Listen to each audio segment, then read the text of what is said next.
Exodus chapter 1. These are the names of the sons of Israel who went to Egypt with Jacob, each with his family: Reuben, Simeon, Levi, and Judah; Issachar, Zebulun, and Benjamin; Dan and Naphtali; Gad and Asher. The descendants of Jacob numbered 70 in all. Joseph was already in Egypt. Now Joseph and all his brothers and all that generation died. But the Israelites were exceedingly fruitful. They multiplied greatly, increased in numbers, and became so numerous that the land was filled with them. Then a new king, to whom Joseph meant nothing, came to power in Egypt. "Look," he said to his people, "the Israelites have become far too numerous for us. Come, we must deal shrewdly with them, or they will become even more numerous, and if war breaks out, we'll join our enemies, fight against us, and leave the country." So they put slave masters over them to oppress them with forced labor, and they built Pithom and Ramses as store cities for Pharaoh. But the more they were oppressed, the more they multiplied and spread. So the Egyptians came to dread the Israelites and worked them ruthlessly. They made their lives bitter with harsh labor in brick and mortar and with all kinds of work in the fields. In all their harsh labor, the Egyptians worked them ruthlessly. The king of Egypt said to the Hebrew midwives, whose names were Shiphrah and Puah, "When you are helping the Hebrew women during childbirth on the delivery stool, if you see that the baby is a boy, kill him, but if it is a girl, let her live." The midwives, however, feared God and did not do what the king of Egypt had told them to do. They let the boys live. Then the king of Egypt summoned the midwives and asked them, "Why have you done this? Why have you let the boys live?" The midwives answered Pharaoh, "Hebrew women are not like Egyptian women. They are vigorous and give birth before the midwives arrive." So God was kind to the midwives, and the people increased and became even more numerous. And because the midwives feared God, he gave them families of their own. Then Pharaoh gave this order to all his people: "Every Hebrew boy that is born you must throw into the Nile, but let every girl live." Exodus chapter 2. Now a man of the tribe of Levi married a Levite woman, and she became pregnant and gave birth to a son. When she saw that he was a fine child, she hid him for 3 months. But when she could hide him no longer, she got a papyrus basket for him and coated it with tar and pitch.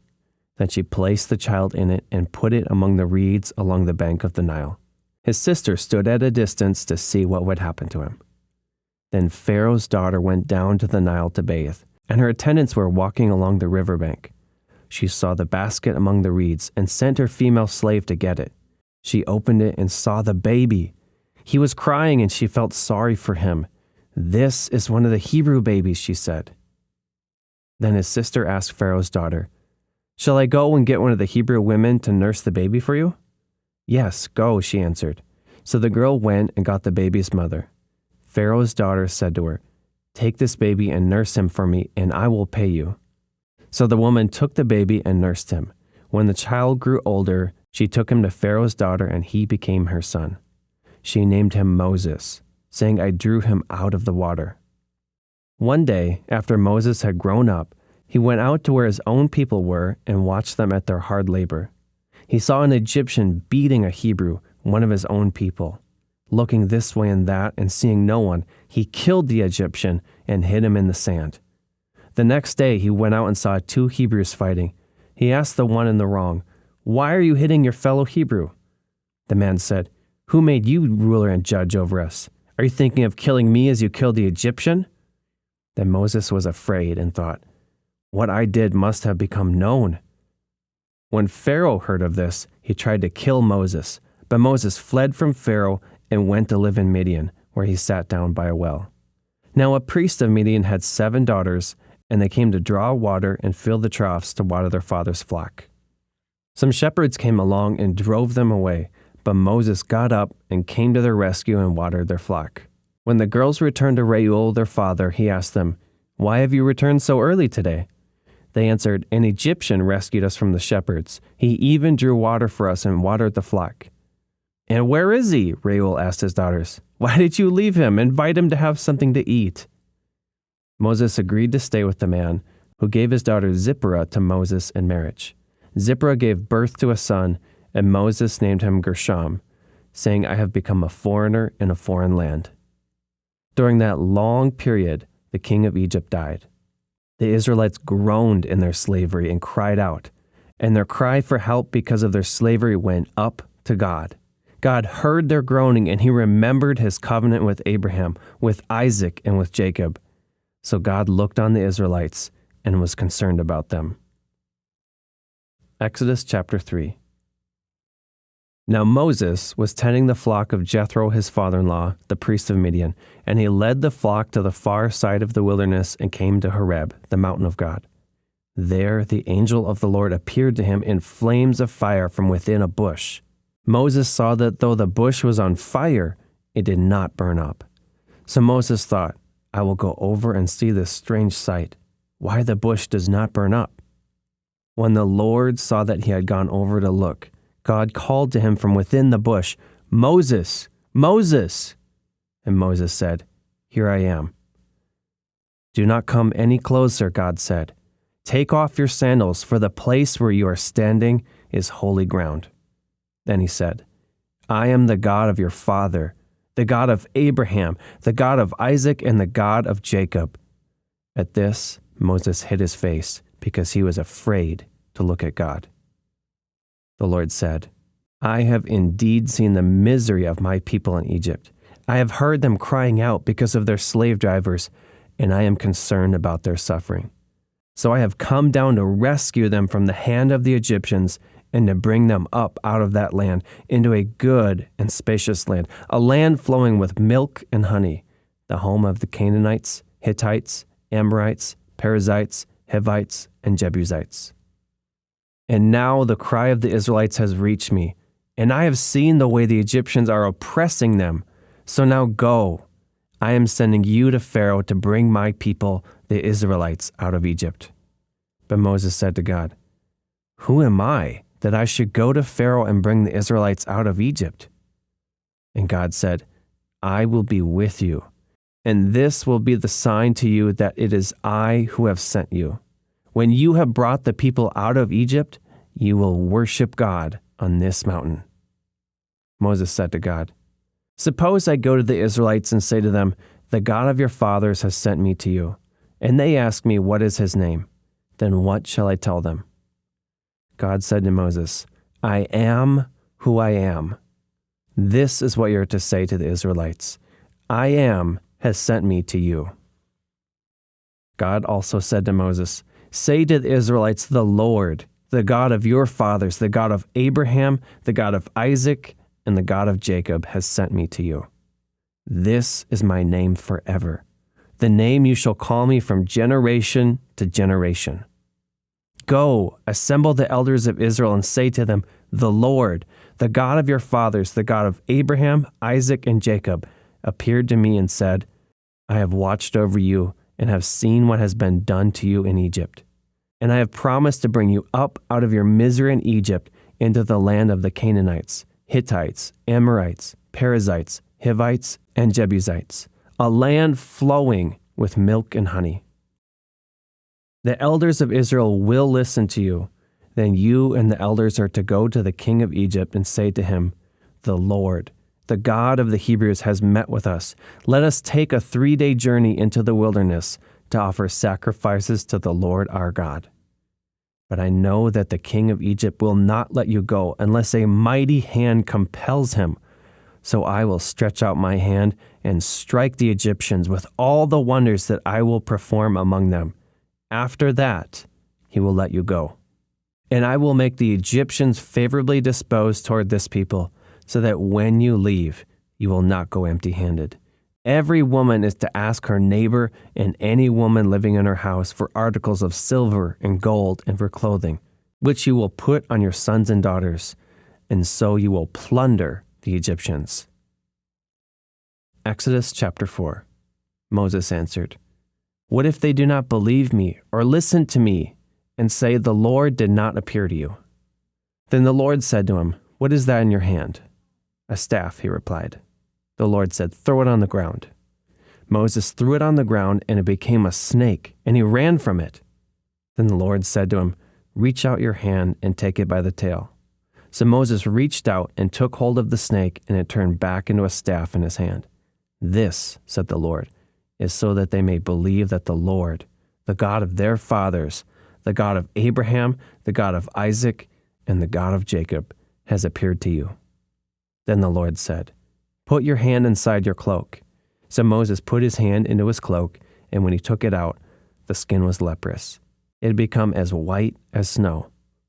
"Now put it back in your cloak," he said. So Moses put his hand back into his cloak, and when he took it out, it was restored, like the rest of his flesh.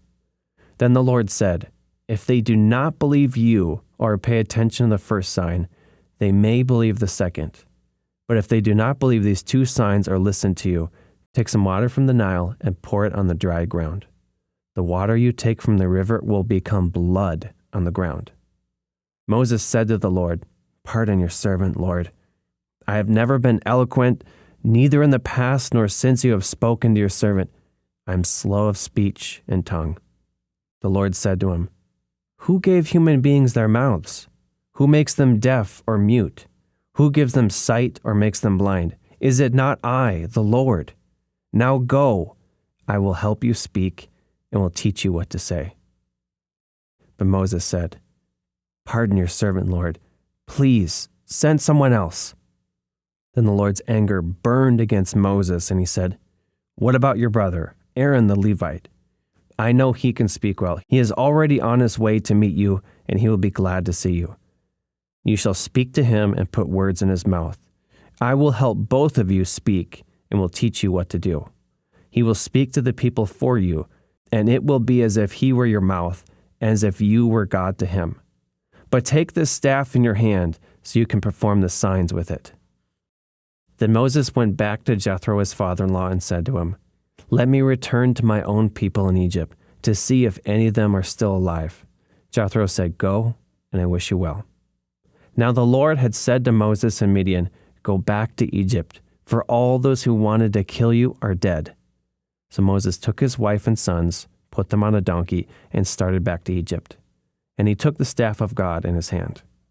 The Lord said to Moses, "When you return to Egypt, see that you perform before Pharaoh all the wonders I have given you the power to do.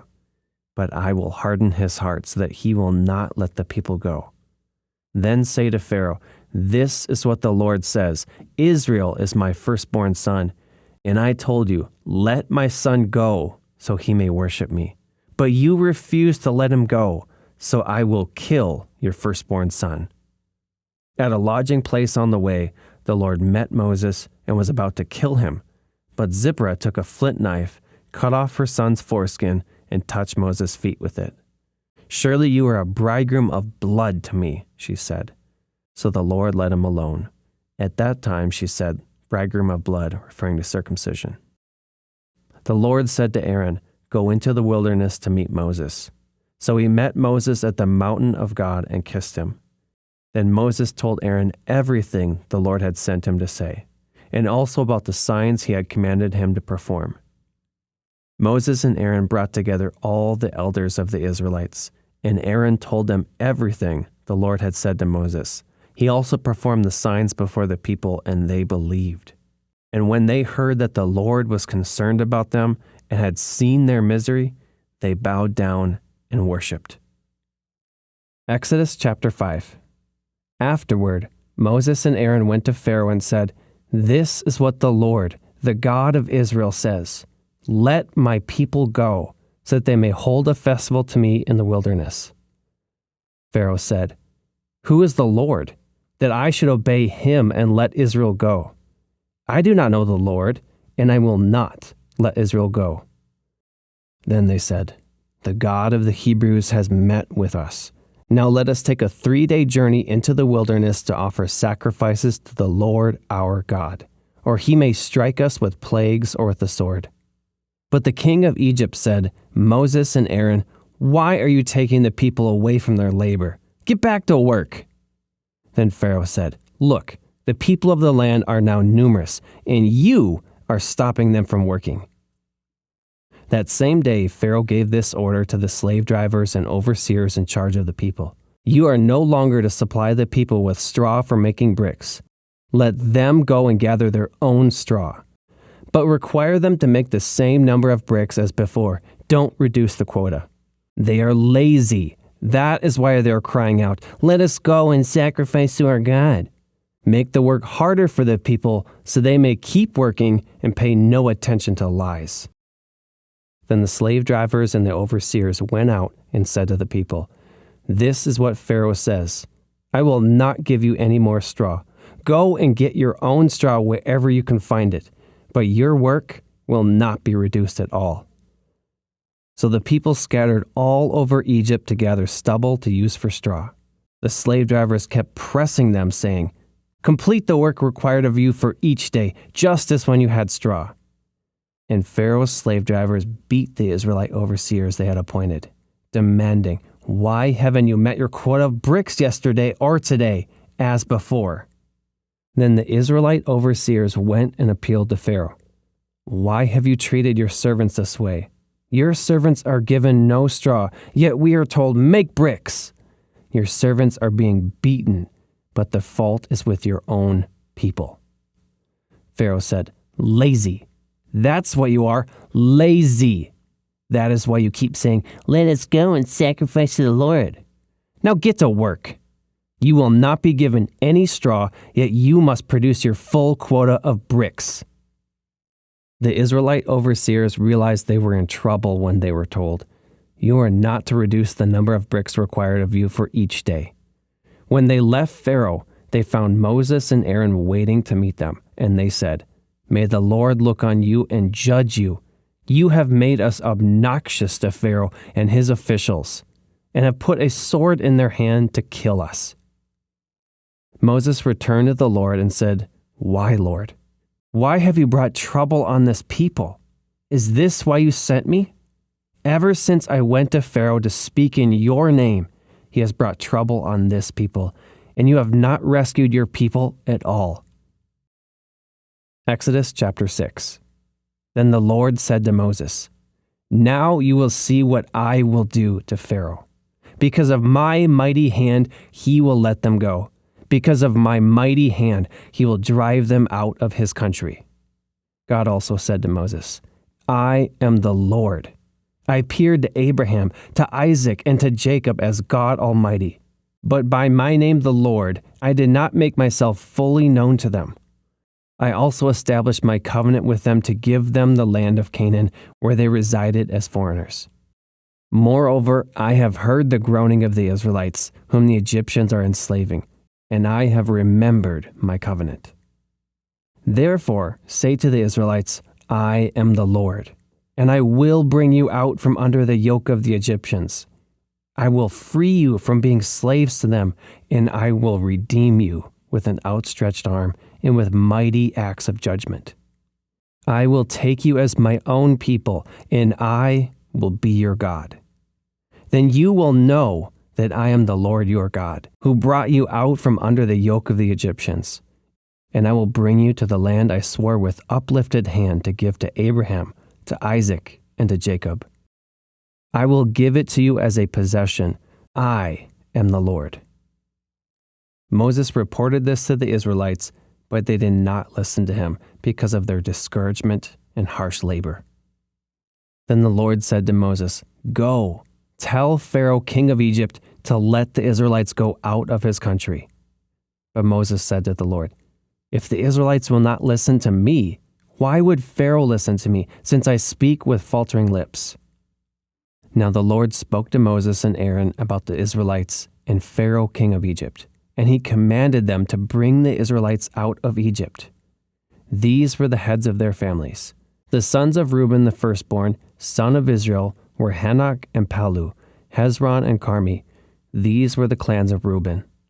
The sons of Simeon were Jemuel, Jamin, Ohad, Jachin, Zohar, and Shaul, the son of a Canaanite woman. These were the clans of Simeon. These were the names of the sons of Levi according to their records: Gershon, Kohath, and Merari. Levi lived 137 years. The sons of Gershon by clans were Libni and Shimei. The sons of Kohath were Amram, Izhar, Hebron, and Uzziel. Kohath lived 133 years. The sons of Merari were Mali and Mushi. These were the clans of Levi according to their records.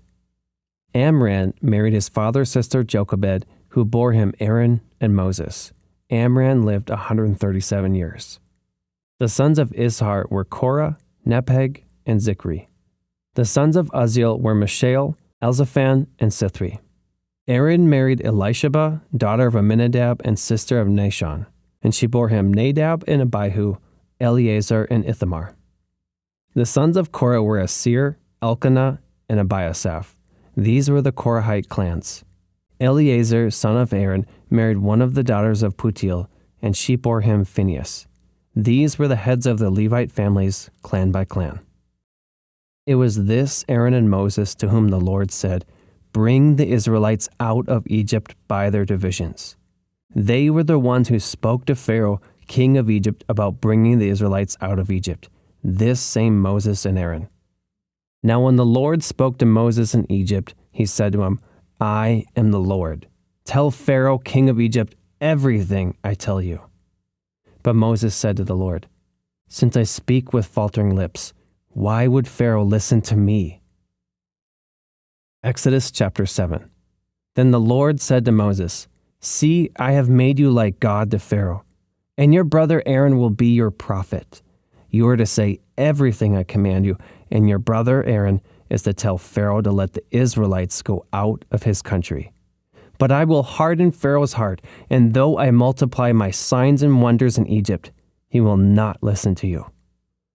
Then I will lay my hand on Egypt, and with mighty acts of judgment, I will bring out my divisions, my people, the Israelites. And the Egyptians will know that I am the Lord when I stretch out my hand against Egypt and bring the Israelites out of it." Moses and Aaron did just as the Lord commanded them. Moses was 80 years old and Aaron 83 when they spoke to Pharaoh. The Lord said to Moses and Aaron, "When Pharaoh says to you, 'Perform a miracle,' then say to Aaron, 'Take your staff and throw it down before Pharaoh, and it will become a snake.'" So Moses and Aaron went to Pharaoh and did just as the Lord commanded. Aaron threw his staff down in front of Pharaoh and his officials, and it became a snake. Pharaoh then summoned wise men and sorcerers, and the Egyptian magicians also did the same things by their secret arts. Each one threw down his staff, and it became a snake. But Aaron's staff swallowed up their staffs. Yet Pharaoh's heart became hard, and he would not listen to them, just as the Lord had said. Then the Lord said to Moses, "Pharaoh's heart is unyielding. He refuses to let the people go. Go to Pharaoh in the morning as he goes out to the river. Confront him on the bank of the Nile, and take in your hand the staff that was changed into a snake. Then say to him, 'The Lord, the God of the Hebrews, has sent me to say to you, let my people go, so that they may worship me in the wilderness.' But until now you have not listened. This is what the Lord says, 'By this you will know that I am the Lord. With the staff that is in my hand, I will strike the water of the Nile, and it will be changed into blood. The fish in the Nile will die, and the river will stink. The Egyptians will not be able to drink its water." The Lord said to Moses, "Tell Aaron, take your staff and stretch out your hand over the waters of Egypt, over the streams and canals, over the ponds and all the reservoirs, and they will turn to blood. Blood will be everywhere in Egypt, even in vessels of wood and stone." Moses and Aaron did just as the Lord had commanded. He raised his staff in the presence of Pharaoh and his officials and struck the water of the Nile, and all the water was changed into blood. The fish in the Nile died, and the river smelled so bad that the Egyptians could not drink its water. Blood was everywhere in Egypt. But the Egyptian magicians did the same things by their secret arts, and Pharaoh's heart became hard. He would not listen to Moses and Aaron, just as the Lord had said. Instead, he turned and went into his palace and did not take even this to heart. And all the Egyptians dug along the Nile to get drinking water because they could not drink the water of the river.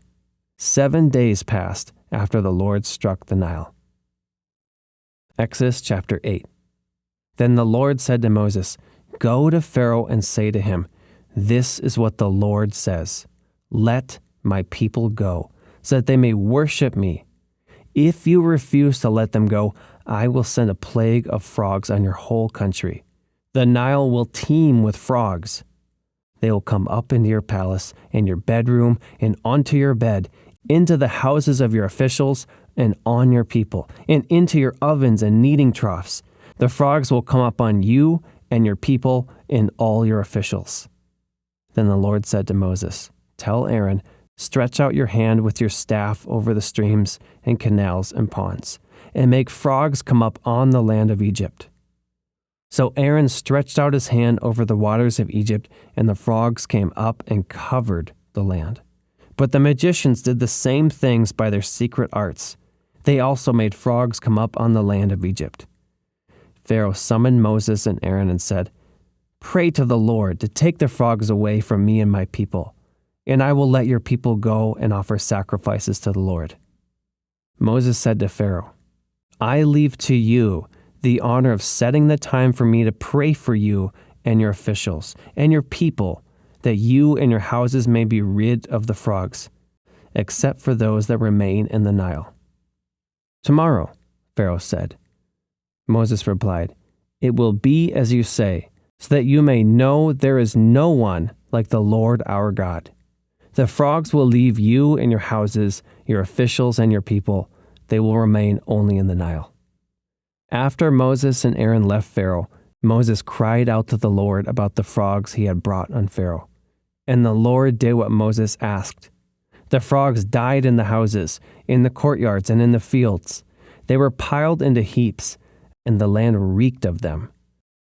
But when Pharaoh saw that there was relief, he hardened his heart and would not listen to Moses and Aaron, just as the Lord had said. Then the Lord said to Moses, "Tell Aaron, stretch out your staff and strike the dust of the ground. And throughout the land of Egypt, the dust will become gnats." They did this, and when Aaron stretched out his hand with the staff and struck the dust of the ground, gnats came on people and animals. All the dust throughout the land of Egypt became gnats. But when the magicians tried to produce gnats by their secret arts, they could not. Since the gnats were on people and animals everywhere, the magicians said to Pharaoh, "This is the finger of God." But Pharaoh's heart was hard, and he would not listen, just as the Lord had said. Then the Lord said to Moses, "Get up early in the morning and confront Pharaoh as he goes to the river and say to him, 'This is what the Lord says, let my people go, so that they may worship me. If you do not let my people go, I will send swarms of flies on you and your officials, on your people and into your houses. The houses of the Egyptians will be full of flies, even the ground will be covered with them. But on that day, I will deal differently with the land of Goshen, where my people live. No swarms of flies will be there, so that you will know that I, the Lord, am in this land. I will make a distinction between my people and your people. This sign will occur tomorrow." And the Lord did this. Dense swarms of flies poured into Pharaoh's palace and into the houses of his officials. Throughout Egypt, the land was ruined by the flies. Then Pharaoh summoned Moses and Aaron and said, "Go, sacrifice to your God here in the land." But Moses said, "That would not be right. The sacrifices we offer the Lord our God would be detestable to the Egyptians. And if we offer sacrifices that are detestable in their eyes, will they not stone us? We must take a 3-day journey into the wilderness to offer sacrifices to the Lord our God, as he commands us." Pharaoh said, "I will let you go to offer sacrifices to the Lord your God in the wilderness, but you must not go very far. Now pray for me." Moses answered, "As soon as I leave you, I will pray to the Lord, and tomorrow the flies will leave Pharaoh and his officials and his people. Only let Pharaoh be sure that he does not act deceitfully again by not letting the people go to offer sacrifices to the Lord." Then Moses left Pharaoh and prayed to the Lord. And the Lord did what Moses asked. The flies left Pharaoh and his officials and his people. Not a fly remained.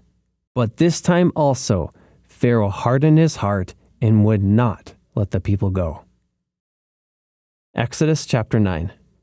Then the Lord said to Moses, "Go to Pharaoh and say to him, 'This is what the Lord, the God of the Hebrews says, let my people go, so that they may worship me. If you refuse to let them go and continue to hold them back, the hand of the Lord will bring a terrible plague on your livestock in the field, on your horses, donkeys, and camels, and on your cattle, sheep, and goats. But the Lord will make a distinction between the livestock of Israel and that of Egypt, so that no animal belonging to the Israelites will die.' The Lord set a time and said, 'Tomorrow the Lord will do this in the land.' And the next day the Lord did it. All the livestock of the Egyptians died, but not one animal belonging to the Israelites died. Pharaoh investigated and found that not even one of the animals of the Israelites had died. Yet his heart was unyielding, and he would not let the people go. Then the Lord said to Moses and Aaron, 'Take handfuls of soot from a furnace and have Moses toss it into the air in the presence of Pharaoh. It will become fine dust over the whole land of Egypt, and festering boils will break out on people and animals throughout the land.' So they took soot from a furnace and stood before Pharaoh. Moses tossed it into the air, and festering boils broke out on people and animals. The magicians could not stand before Moses because of the boils that were on them and all the Egyptians. But the Lord hardened Pharaoh's heart, and he would not listen to Moses and Aaron, just as the Lord had said to Moses. Then the Lord said to Moses, 'Get up early in the morning, confront Pharaoh, and say to him, "This is what the Lord, the God of the Hebrews says, let my people go, so that they may worship me. Or this time I will send the full force of my plagues against you and against your officials and your people, so that you may know that there was no one like me in all the earth. For by now I could have stretched out my hand and struck you and your people with a plague that would have wiped you off the earth. But I have raised you up for this very purpose, that I might show you my power, and that my name might be proclaimed in all the earth. You still set yourself against my people, and will not let them go.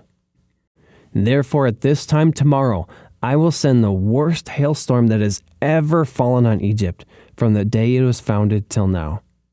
Give an order now to bring your livestock and everything you have in the field to a place of shelter, because the hail will fall on every person and animal that has not been brought in and is still out in the field, and they will die." Those officials of Pharaoh who feared the word of the Lord hurried to bring their slaves and their livestock inside, but those who ignored the word of the Lord left their slaves and livestock in the field. Then the Lord said to Moses, "Stretch out your hand toward the sky, so that hail will fall all over Egypt, on people and animals, and on everything growing in the fields of Egypt." When Moses stretched out his staff toward the sky, the Lord sent thunder and hail, and lightning flashed down to the ground. So the Lord rained hail on the land of Egypt. Hail fell and lightning flashed back and forth. It was the worst storm in all the land of Egypt since it had become a nation. Throughout Egypt, hail struck everything in the fields, both people and animals. It beat down everything growing in the fields and stripped every tree. The only place it did not hail was the land of Goshen, where the Israelites were. Then Pharaoh summoned Moses and Aaron. "This time I have sinned," he said to them. "The Lord is in the right, and I and my people are in the wrong. Pray to the Lord, for we have had enough thunder and hail. I will let you go, and you don't have to stay any longer." Moses replied, "When I have gone out of the city, I will spread out my hands in prayer to the Lord. The thunder will stop, and there will be no more hail, so you may know that the earth is the Lord's. But I know that you and your officials still do not fear the Lord God." The flax and barley were destroyed, since the barley had headed and the flax was in bloom. The wheat and spelt, however, were not destroyed, because they ripened later. Then Moses left Pharaoh and went out of the city. He spread out his hands toward the Lord. The thunder and hail stopped, and the rain no longer poured down on the land.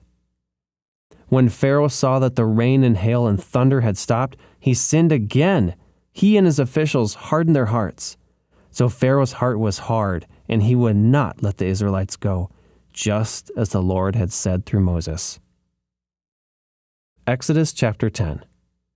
Then the Lord said to Moses, "Go to Pharaoh, for I have hardened his heart and the hearts of his officials, so that I may perform these signs of mine among them, that you may tell your children and grandchildren how I dealt harshly with the Egyptians, and how I performed my signs among them, and that you may know that I am the Lord." So Moses and Aaron went to Pharaoh and said to him, "This is what the Lord, the God of the Hebrews, says. How long will you refuse to humble yourself before me? Let my people go, so that they may worship me. If you refuse to let them go, I will bring locusts into your country tomorrow. They will cover the face of the ground so that it cannot be seen. They will devour what little you have left after the hail, including every tree that is growing in your fields. They will fill your houses and those of all your officials and all the Egyptians, something neither your parents nor your ancestors have ever seen from the day they settled in this land till now." Then Moses turned and left Pharaoh. Pharaoh's officials said to him, "How long will this man be a snare to us? Let the people go, so that they may worship the Lord their God. Do you not yet realize that Egypt is ruined?" Then Moses and Aaron were brought back to Pharaoh. "Go, worship the Lord your God," he said. "But tell me, who will be going?" Moses answered, "We will go with our young and our old, with our sons and our daughters, and with our flocks and herds, because we are to celebrate a festival to the Lord." Pharaoh said, "The Lord be with you, if I let you go, along with your women and children. Clearly you are bent on evil. No, have only the men go and worship the Lord, since that's what you've been asking for." Then Moses and Aaron were driven out of Pharaoh's presence. And the Lord said to Moses, "Stretch out your hand over Egypt so that locusts swarm over the land and devour everything growing in the fields, everything left by the hail." So Moses stretched out his staff over Egypt, and the Lord made an east wind blow across the land all that day and all that night. By morning the wind had brought the locusts. They invaded all Egypt and settled down in every area of the country in great numbers. Never before had there been such a plague of locusts, nor will there ever be again. They covered all the ground until it was black. They devoured all that was left after the hail, everything growing in the fields and the fruit of the trees. Nothing green remained on tree or plant in all the land of Egypt. Pharaoh quickly summoned Moses and Aaron and said, "I have sinned against the Lord your God and against you. Now forgive my sin once more and pray to the Lord your God to take this deadly plague away from me." Moses left Pharaoh and prayed to the Lord. And the Lord changed the wind to a very strong west wind, which caught up the locusts and carried them into the Red Sea. Not a locust was left anywhere in Egypt. But the Lord hardened Pharaoh's heart, and he would not let the Israelites go.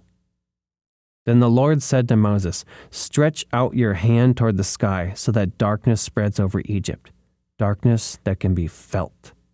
So Moses stretched out his hand toward the sky, and total darkness covered all Egypt for 3 days.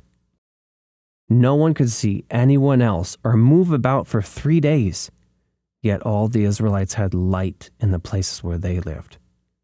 Then Pharaoh summoned Moses and said, "Go, worship the Lord. Even your women and children may go with you. Only leave your flocks and herds behind." But Moses said, "You must allow us to have sacrifices and burnt offerings to present to the Lord our God. Our livestock too must go with us. Not a hoof is to be left behind. We have to use some of them in worshiping the Lord our God. And until we get there, we will not know what we are to use to worship the Lord." But the Lord hardened Pharaoh's heart, and he was not willing to let them go. Pharaoh said to Moses, "Get out of my sight. Make sure you do not appear before me again. The day you see my face, you will die." "Just as you say," Moses replied, "I will never appear before you again."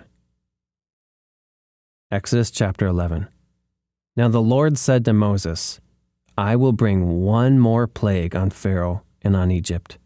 After that, he will let you go from here, and when he does, he will drive you out completely. Tell the people that men and women alike are to ask their neighbors for articles of silver and gold." The Lord made the Egyptians favorably disposed toward the people, and Moses himself was highly regarded in Egypt by Pharaoh's officials and by the people. So Moses said, "This is what the Lord says. About midnight I will go throughout Egypt. Every firstborn son in Egypt will die, from the firstborn son of Pharaoh, who sits on the throne, to the firstborn son of the female slave, who is at her handmill, in all the firstborn of the cattle as well. There will be loud wailing throughout Egypt, worse than there has ever been or ever will be again. But among the Israelites, not a dog will bark at any person or animal. Then you will know that the Lord makes a distinction between Egypt and Israel. All these officials of yours will come to me, bowing down before me and saying, 'Go, you and all the people who follow you.' After that, I will leave." Then Moses, hot with anger, left Pharaoh. The Lord had said to Moses, "Pharaoh will refuse to listen to you, so that my wonders may be multiplied in Egypt." Moses and Aaron performed all these wonders before Pharaoh, but the Lord hardened Pharaoh's heart, and he would not let the Israelites go out of his country. Exodus chapter 12. The Lord said to Moses and Aaron in Egypt, "This month is to be for you the first month of your year. Tell the whole community of Israel that on the 10th day of this month, each man is to take a lamb for his family, one for each household. If any household is too small for a whole lamb, they must share one with their nearest neighbor, having taken into account the number of people there are. You are to determine the amount of lamb needed in accordance with what each person will eat. The animals you choose must be year-old males without defect, and you may take them from the sheep or the goats.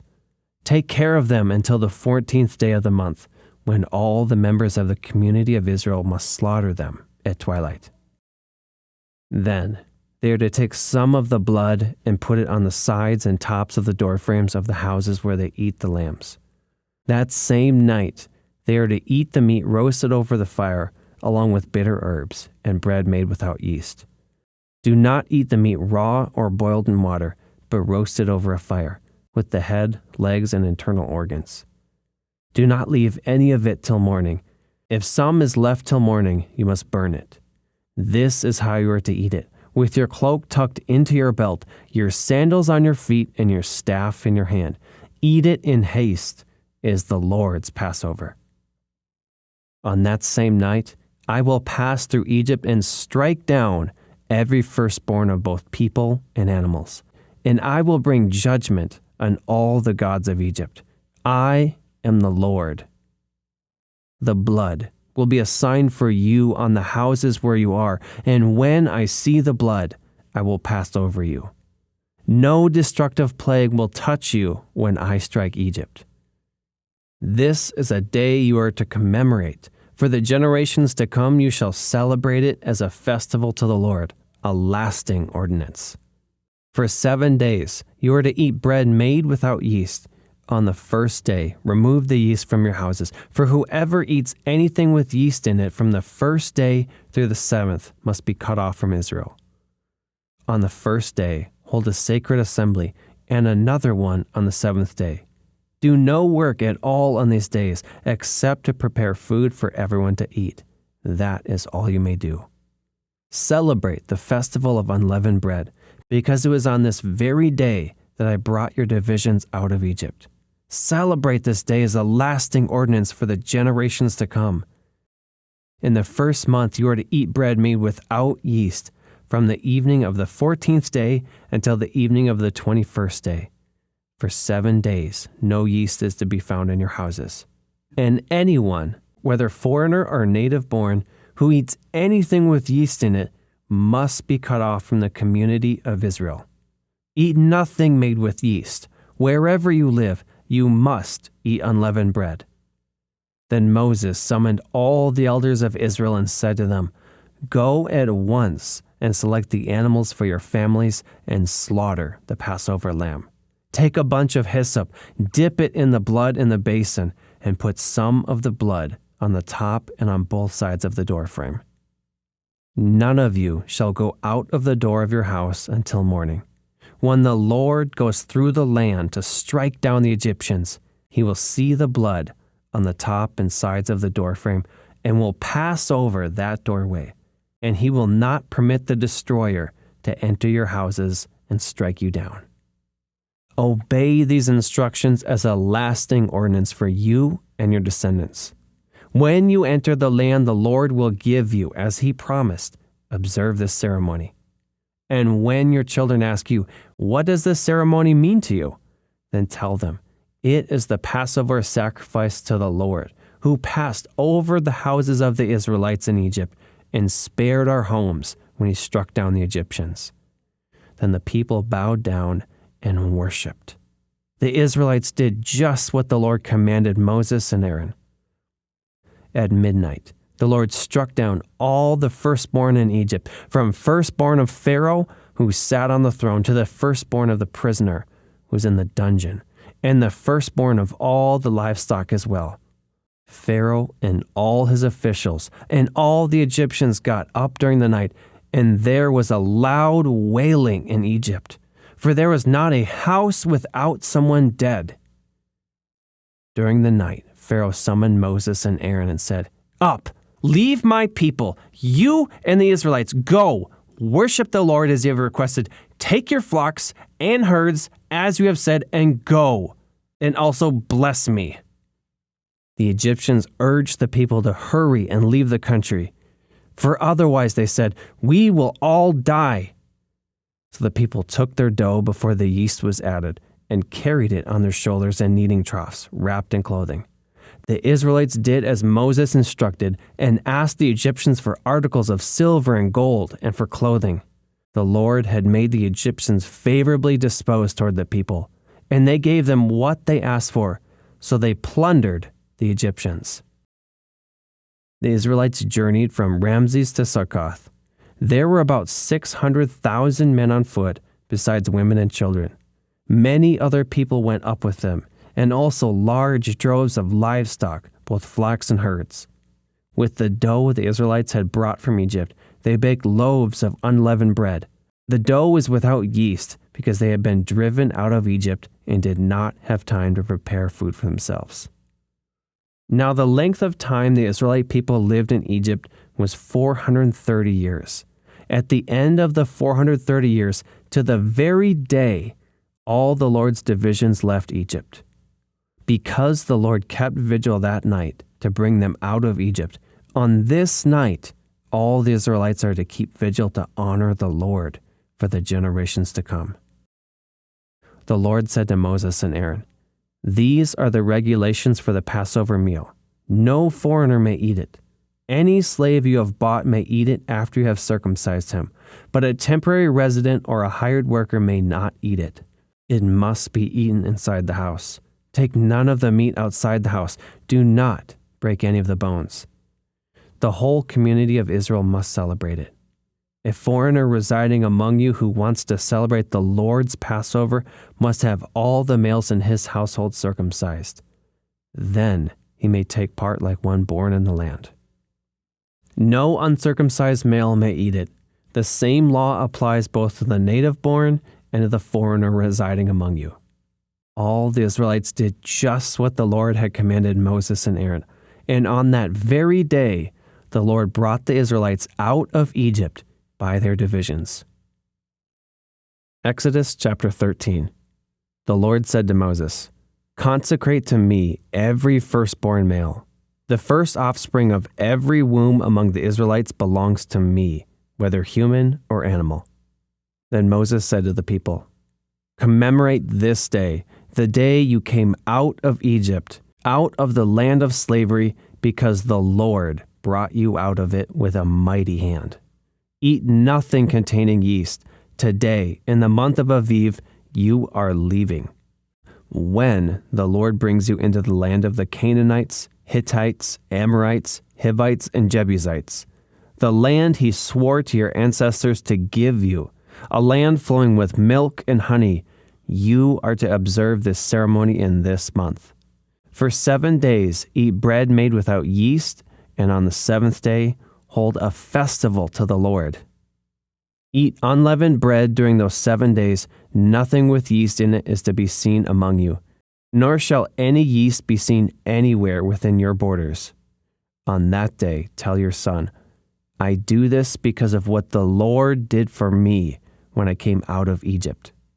This observance will be for you like a sign on your hand and a reminder on your forehead that this law of the Lord is to be on your lips.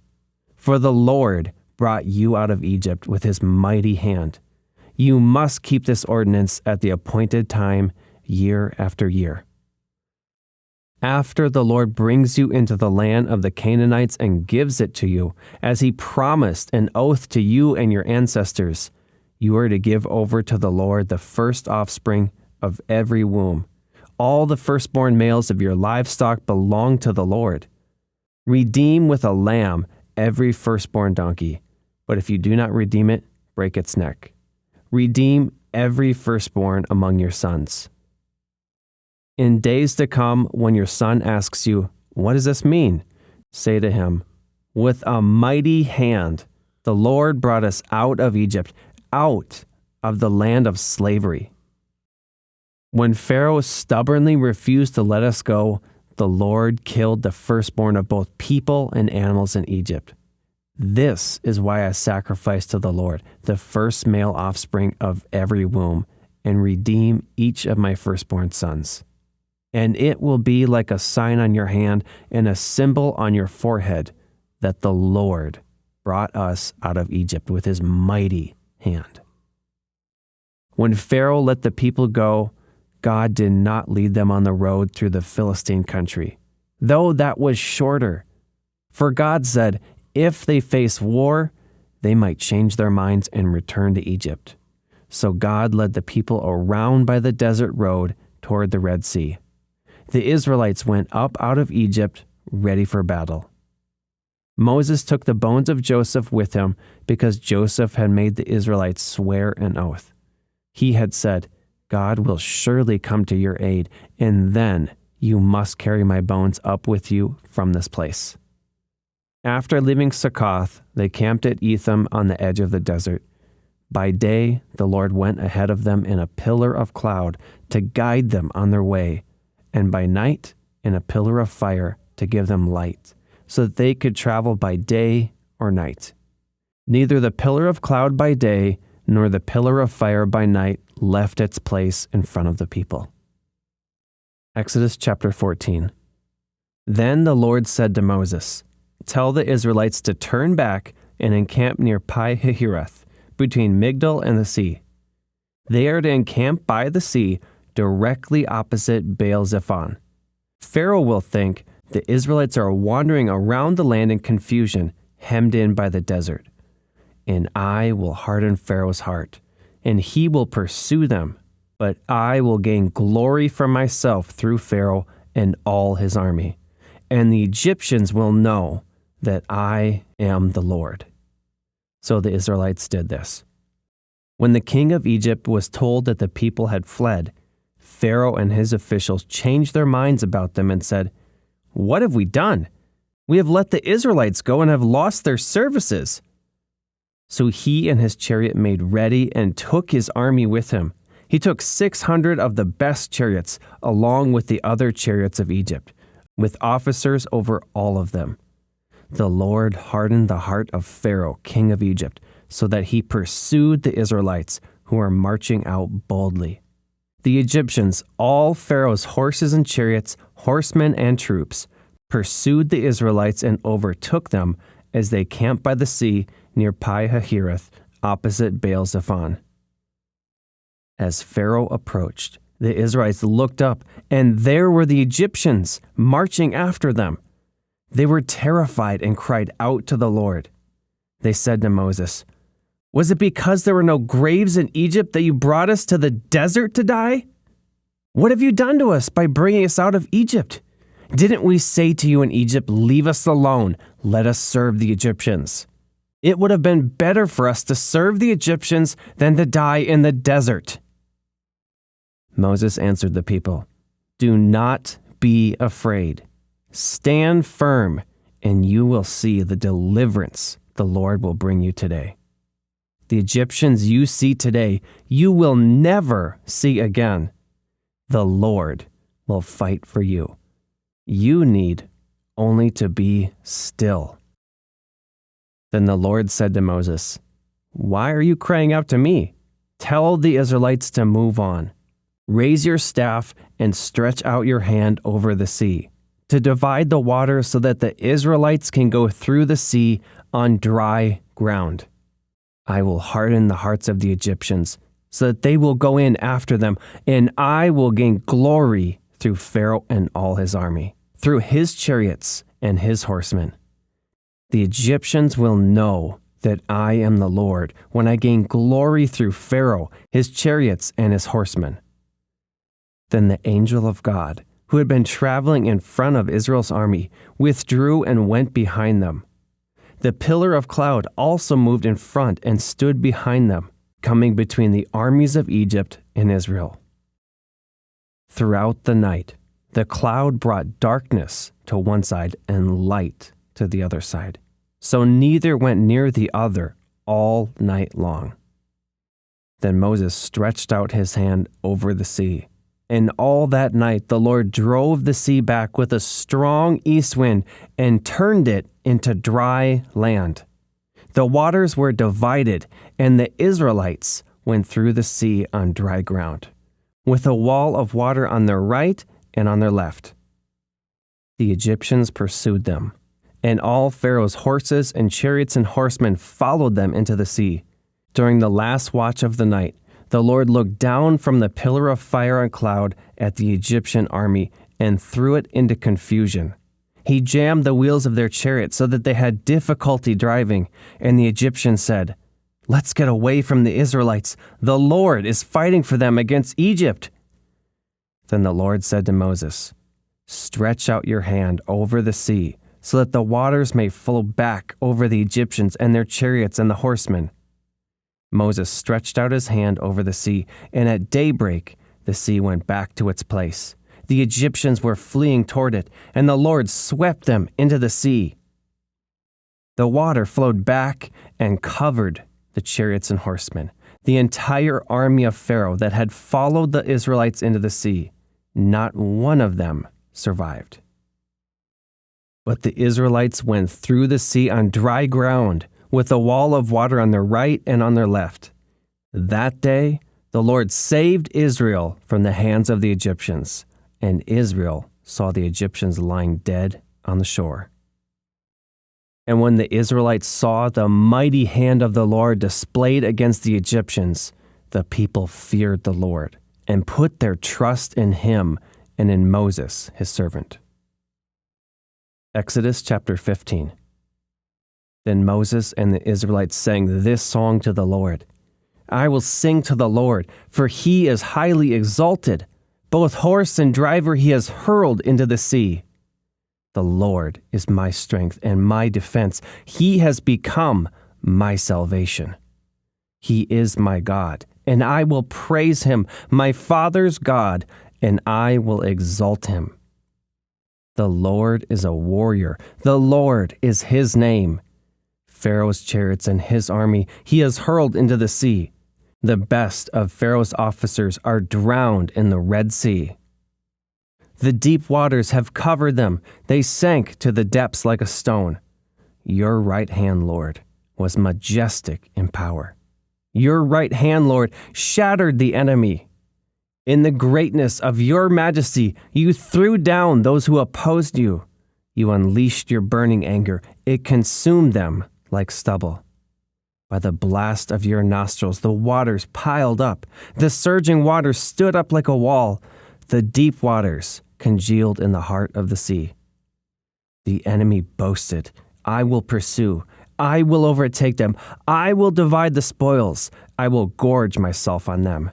I will draw my sword, and my hand will destroy them. But you blew with your breath, and the sea covered them. They sank like lead in the mighty waters. Who among the gods is like you, Lord?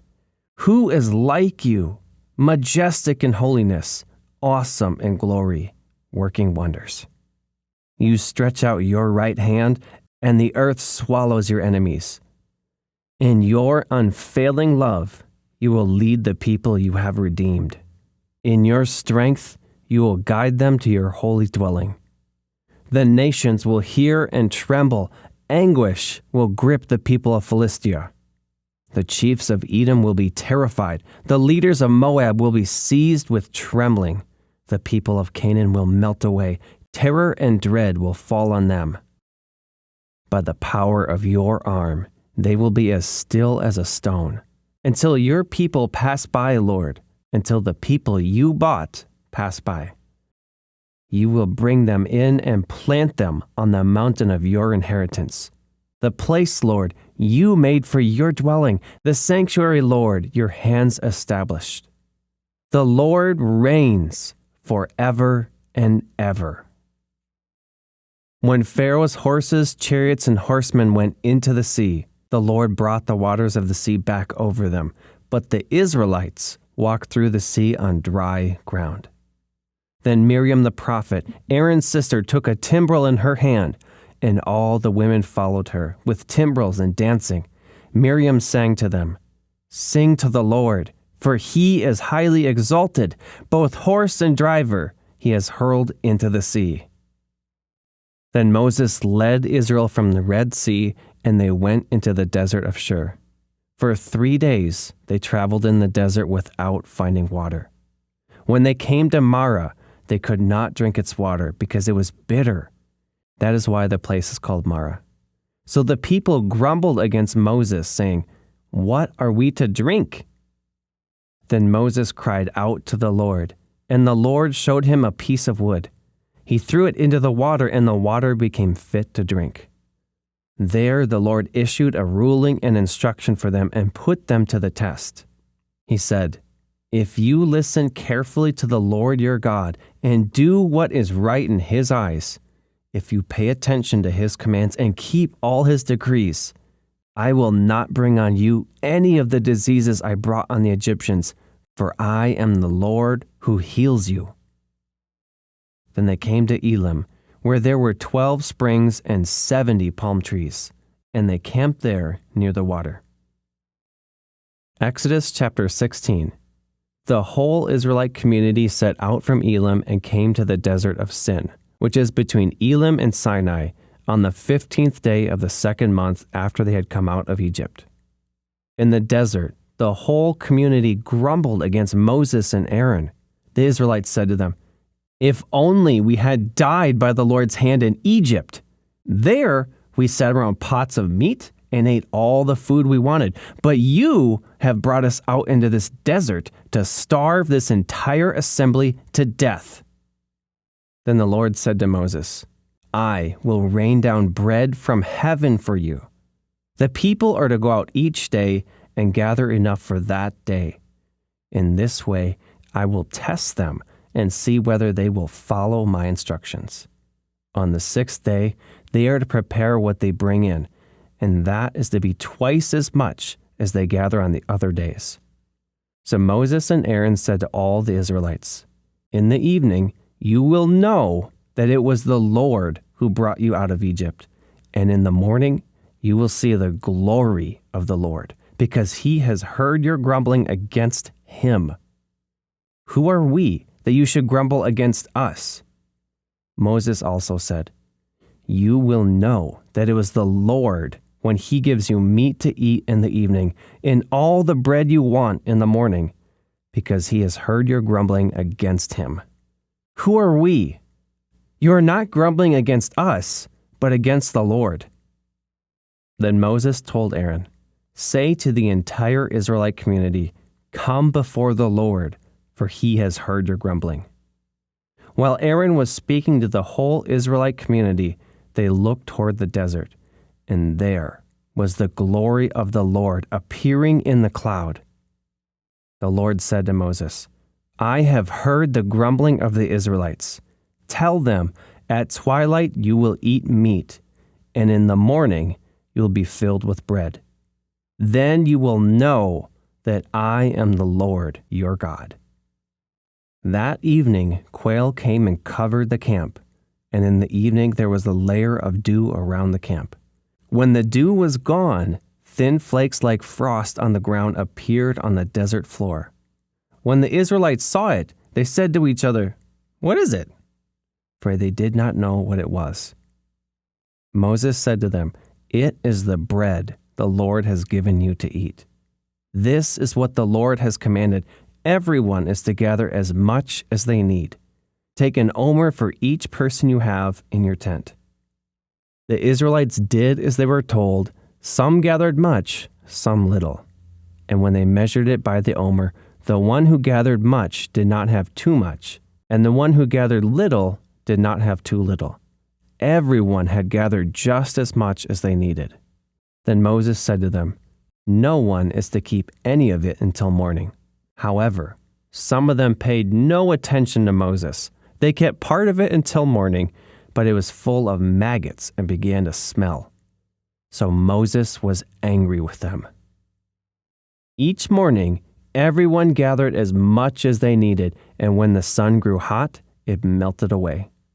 On the 6th day, they gathered twice as much, 2 omers for each person, and the leaders of the community came and reported this to Moses. He said to them, "This is what the Lord commanded. Tomorrow is to be a day of Sabbath rest, a holy Sabbath to the Lord. So bake what you want to bake and boil what you want to boil. Save whatever is left and keep it until morning." So they saved it until morning, as Moses commanded, and it did not stink or get maggots in it. "Eat it today," Moses said, "because today is a Sabbath to the Lord. You will not find any of it on the ground today. 6 days you are to gather it, but on the 7th day, the Sabbath, there will not be any." Nevertheless, some of the people went out on the 7th day to gather it, but they found none. Then the Lord said to Moses, "How long will you refuse to keep my commands and my instructions? Bear in mind that the Lord has given you the Sabbath. That is why on the 6th day he gives you bread for 2 days. Everyone is to stay where they are on the 7th day. No one is to go out." So the people rested on the 7th day. The people of Israel called the bread manna. It was white like coriander seed and tasted like wafers made with honey. Moses said, "This is what the Lord has commanded. Take an omer of manna and keep it for the generations to come, so that they can see the bread I gave you to eat in the wilderness when I brought you out of Egypt." So Moses said to Aaron, "Take a jar and put an omer of manna in it. Then place it before the Lord to be kept for the generations to come." As the Lord commanded Moses, Aaron put the manna with the tablets of the covenant law so that it might be preserved. The Israelites ate manna 40 years until they came to the land that was settled. They ate manna until they reached the border of Canaan. Exodus chapter 17. The whole Israelite community set out from the desert of Sin, traveling from place to place as the Lord commanded. They camped at Rephidim, but there was no water for the people to drink. So they quarreled with Moses and said, "Give us water to drink." Moses replied, "Why do you quarrel with me? Why do you put the Lord to the test?" But the people were thirsty for water there, and they grumbled against Moses. They said, Why did you bring us up out of Egypt to make us and our children and livestock die of thirst?" Then Moses cried out to the Lord, "What am I to do with these people? They are almost ready to stone me." The Lord answered Moses, "Go out in front of the people. Take with you some of the elders of Israel, and take in your hand the staff with which you struck the Nile, and go. I will stand there before you by the rock at Horeb. Strike the rock, and water will come out of it for the people to drink." So Moses did this in the sight of the elders of Israel, and he called the place Massah and Meribah, because the Israelites quarreled and because they tested the Lord, saying, "Is the Lord among us or not?" The Amalekites came and attacked the Israelites at Rephidim. Moses said to Joshua, "Choose some of our men and go out to fight the Amalekites. Tomorrow I will stand on top of the hill with the staff of God in my hands." So Joshua fought the Amalekites as Moses had ordered, and Moses, Aaron, and Hur went to the top of the hill. As long as Moses held up his hands, the Israelites were winning. But whenever he lowered his hands, the Amalekites were winning. When Moses' hands grew tired, they took a stone and put it under him, and he sat on it. Aaron and Hur held up his hands, one on one side and one on the other, so that his hands remained steady till sunset. So Joshua overcame the Amalekite army with the sword. Then the Lord said to Moses, "Write on this scroll as something to be remembered, and make sure that Joshua hears it, because I will completely blot out the name of Amalek from under heaven." Moses built an altar and called it "The Lord is my banner." He said, "Because hands were lifted up against the throne of the Lord will be at war against the Amalekites from generation to generation." Exodus chapter 18. Now Jethro, the priest of Midian and father-in-law of Moses, heard of everything God had done for Moses and for his people Israel, and how the Lord had brought Israel out of Egypt. After Moses had sent away his wife Zipporah, his father-in-law Jethro received her and her 2 sons. One son was named Gershom, for Moses said, "I have become a foreigner in a foreign land." And the other was named Eleazar, for he said, "My father's God was my helper. He saved me from the sword of Pharaoh." Jethro, Moses' father-in-law, together with Moses' sons and wife, came to him in the wilderness, where he was camped near the mountain of God. Jethro had sent word to him, "I, your father-in-law Jethro, am coming to you with your wife and her 2 sons." So Moses went out to meet his father-in-law and bowed down and kissed him. They greeted each other and then went into the tent. Moses told his father-in-law about everything the Lord had done to Pharaoh and the Egyptians for Israel's sake, and about all the hardships they had met along the way and how the Lord had saved them. Jethro was delighted to hear about all the good things the Lord had done for Israel in rescuing them from the hand of the Egyptians. He said, "Praise be to the Lord, who rescued you from the hand of the Egyptians and of Pharaoh, and who rescued the people from the hand of the Egyptians. Now I know that the Lord is greater than all other gods, for he did this to those who had treated Israel arrogantly." Then Jethro, Moses' father-in-law, brought a burnt offering and other sacrifices to God. And Aaron came with all the elders of Israel to eat a meal with Moses' father-in-law in the presence of God. The next day, Moses took his seat to serve as judge for the people, and they stood around him from morning till evening. When his father-in-law saw all that Moses was doing for the people, he said, "What is this you are doing for the people? Why do you sit alone as judge, while all these people stand around you from morning till evening?" Moses answered him, "Because the people come to me to seek God's will. Whenever they have a dispute, it is brought to me, and I decide between the parties and inform them of God's decrees and instructions." Moses' father-in-law replied, "What you are doing is not good. You and these people who have come to you will only wear yourselves out. The work is too heavy for you. You cannot handle it alone. Listen now to me, and I will give you some advice, and may God be with you. You must be the people's representative before God and bring their disputes to Him. Teach them His decrees and instructions and show them the way they are to live and how they are to behave. But select capable men from all the people, men who fear God, trustworthy men who hate dishonest gain, and appoint them as officials over thousands, hundreds, fifties, and tens. Have them serve as judges for the people at all times. But have them bring every difficult case to you. The simple cases they can decide themselves. That will make your load lighter because they will share it with you. If you do this, and God so commands, you will be able to stand the strain, and all these people will go home satisfied. Moses listened to his father-in-law and did everything he said. He chose capable men from all Israel and made them leaders of the people, officials over thousands, hundreds, fifties, and tens.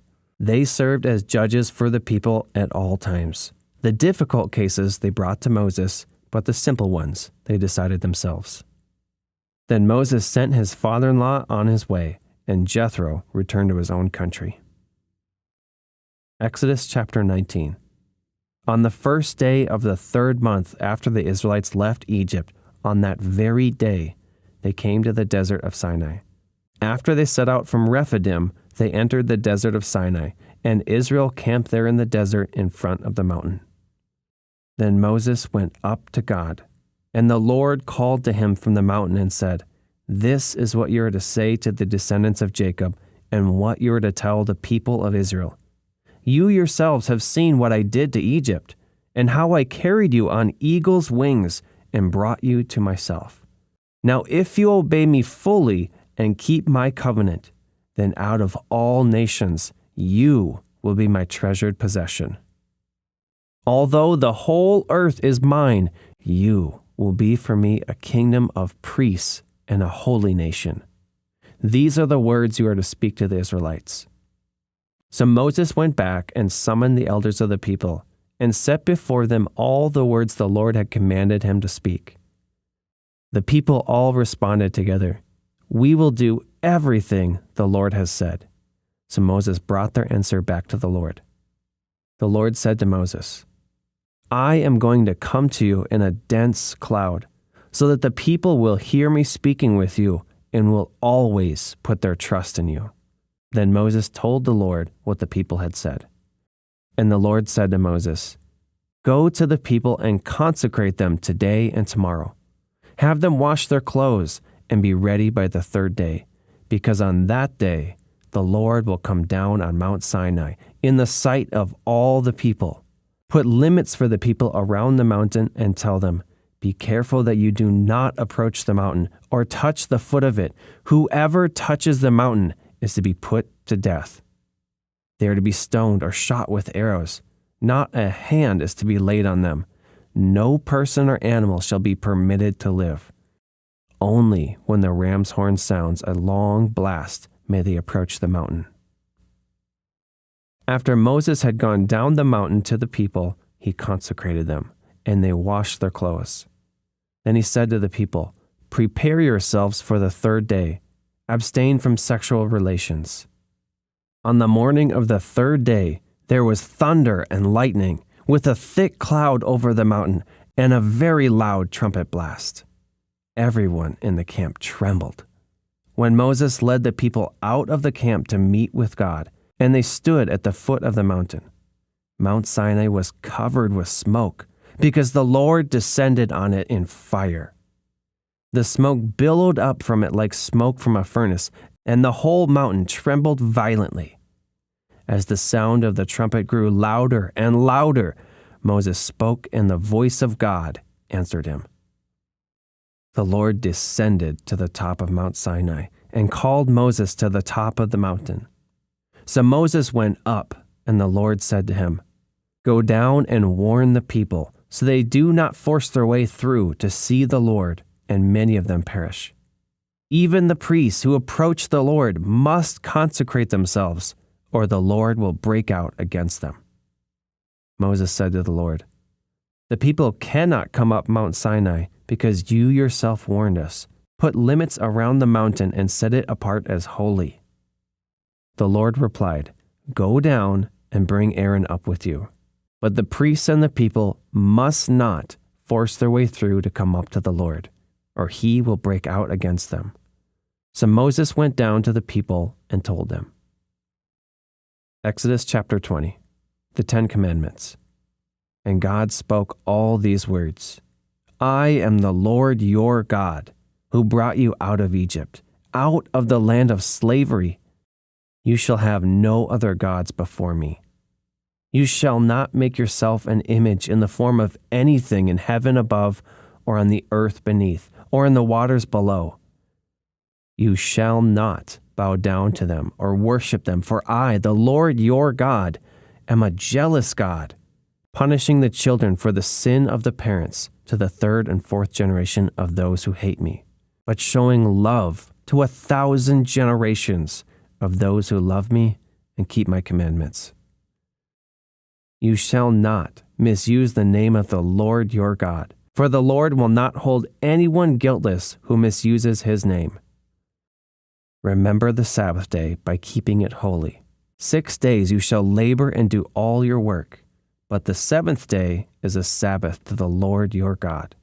On it you shall not do any work, neither you, nor your son or daughter, nor your male or female servant, nor your animals, nor any foreigner residing in your towns. For in 6 days the Lord made the heavens and the earth, the sea and all that is in them, but he rested on the 7th day. Therefore the Lord blessed the Sabbath day and made it holy. Honor your father and your mother, so that you may live long in the land the Lord your God is giving you. You shall not murder. You shall not commit adultery. You shall not steal. You shall not give false testimony against your neighbor. You shall not covet your neighbor's house. You shall not covet your neighbor's wife, or his male or his female servant, his ox or donkey, or anything that belongs to your neighbor. When the people saw the thunder and lightning, and heard the trumpet, and saw the mountain in smoke, they trembled with fear. They stayed at a distance and said to Moses, "Speak to us yourself, and we will listen. But do not have God speak to us, or we will die." Moses said to the people, "Do not be afraid. God has come to test you, so that the fear of God will be with you to keep you from sinning." The people remained at a distance while Moses approached the thick darkness where God was.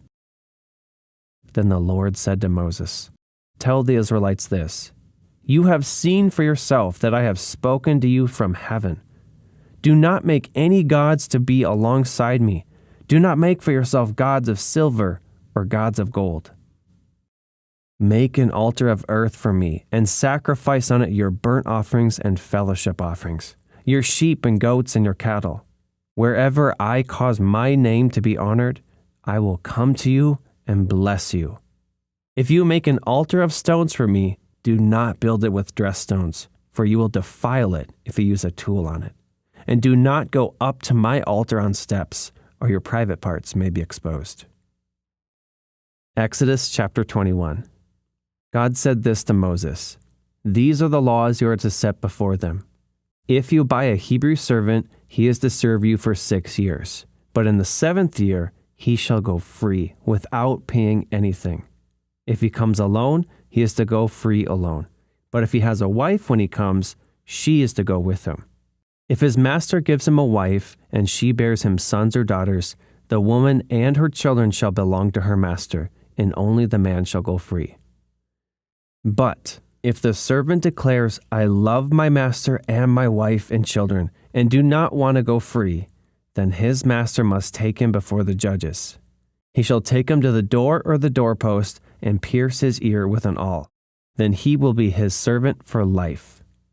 If a man sells his daughter as a servant, she is not to go free as male servants do. If she does not please the master who has selected her for himself, he must let her be redeemed. He has no right to sell her to foreigners because he has broken faith with her. If he selects her for his son, he must grant her the rights of a daughter. If he marries another woman, he must not deprive the first one of her food, clothing, and marital rights. If he does not provide her with these 3 things, she is to go free without any payment of money. Anyone who strikes a person with a fatal blow is to be put to death. However, if it is not done intentionally, but God lets it happen, they are to flee to a place I will designate. But if anyone schemes and kills someone deliberately, that person is to be taken from my altar and put to death. Anyone who attacks their father or mother is to be put to death. Anyone who kidnaps someone is to be put to death, whether the victim has been sold or is still in the kidnapper's possession. Anyone who curses their father or mother is to be put to death. If people quarrel and one person hits another with a stone or with their fist, and the victim does not die but is confined to bed, the one who struck the blow will not be held liable, if the other can get up and walk around outside with a staff. However, the guilty party must pay the injured person for any loss of time and see that the victim is completely healed. Anyone who beats their male or female slave with a rod must be punished if the slave dies as a direct result. But they are not to be punished if the slave recovers after a day or 2, since the slave is their property. If people are fighting and hit a pregnant woman and she gives birth prematurely, but there is no serious injury, the offender must be fined whatever the woman's husband demands and the court allows. But if there is serious injury, you are to take life for life, eye for eye, tooth for tooth, hand for hand, foot for foot, burn for burn, wound for wound, and bruise for bruise. An owner who hits a male or female slave in the eye and destroys it must let the slave go free to compensate for the eye.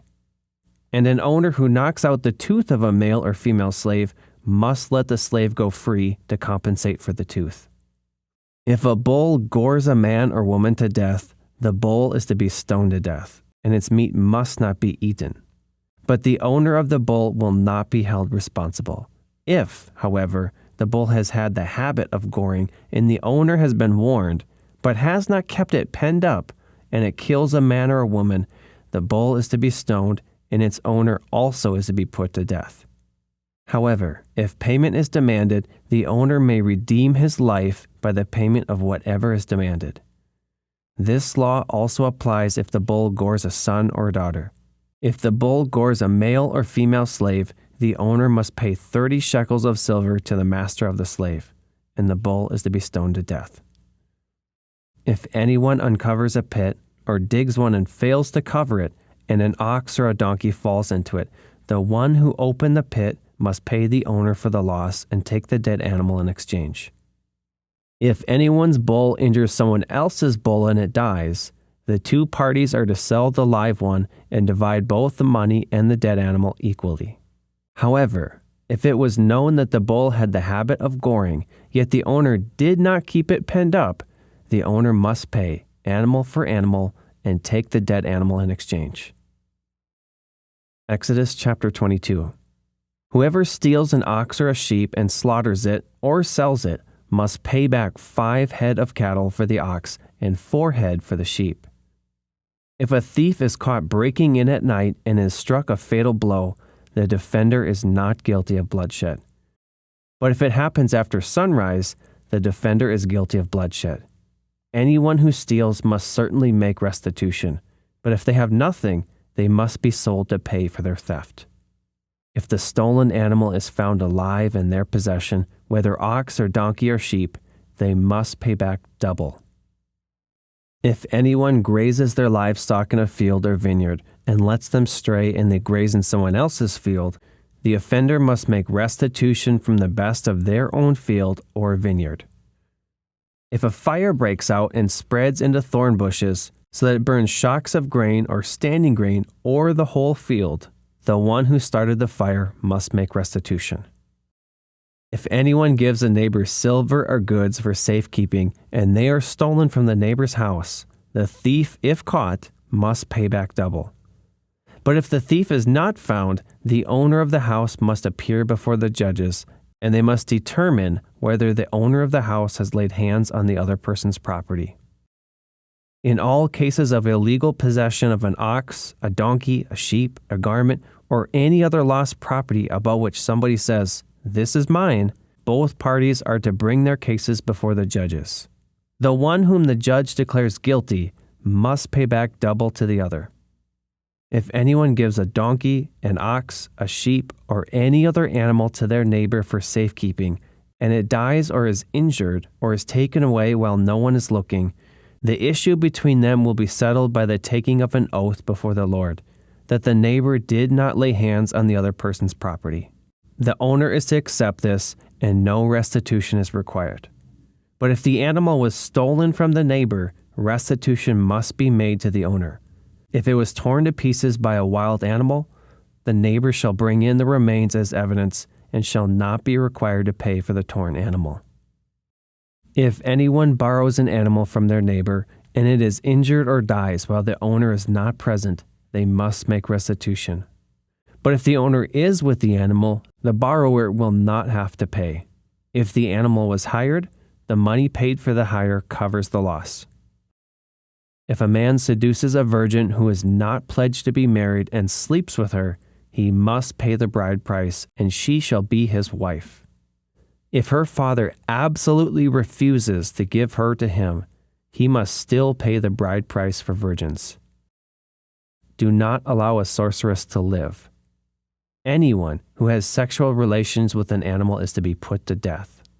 Whoever sacrifices to any god other than the Lord must be destroyed. Do not mistreat or oppress a foreigner, for you were foreigners in Egypt. Do not take advantage of the widow or the fatherless. If you do, and they cry out to me, I will certainly hear their cry. My anger will be aroused, and I will kill you with the sword. Your wives will become widows, and your children fatherless. If you lend money to one of my people among you who is needy, do not treat it like a business deal. Charge no interest. If you take your neighbor's cloak as a pledge, return it by sunset, because that cloak is the only covering your neighbor has. What else can they sleep in? When they cry out to me, I will hear, for I am compassionate. Do not blaspheme God or curse the ruler of your people. Do not hold back offerings from your granaries or your vats. You must give me the firstborn of your sons. Do the same with your cattle and your sheep. Let them stay with their mothers for 7 days, but give them to me on the 8th day. You are to be my holy people. So do not eat the meat of an animal torn by wild beasts. Throw it to the dogs. Exodus chapter 23. Do not spread false reports. Do not help a guilty person by being a malicious witness. Do not follow the crowd in doing wrong. When you give testimony in a lawsuit, do not pervert justice by siding with the crowd, and do not show favoritism to a poor person in a lawsuit. If you come across your enemy's ox or donkey wandering off, be sure to return it. If you see the donkey of someone who hates you fallen down under its load, do not leave it there. Be sure you help them with it.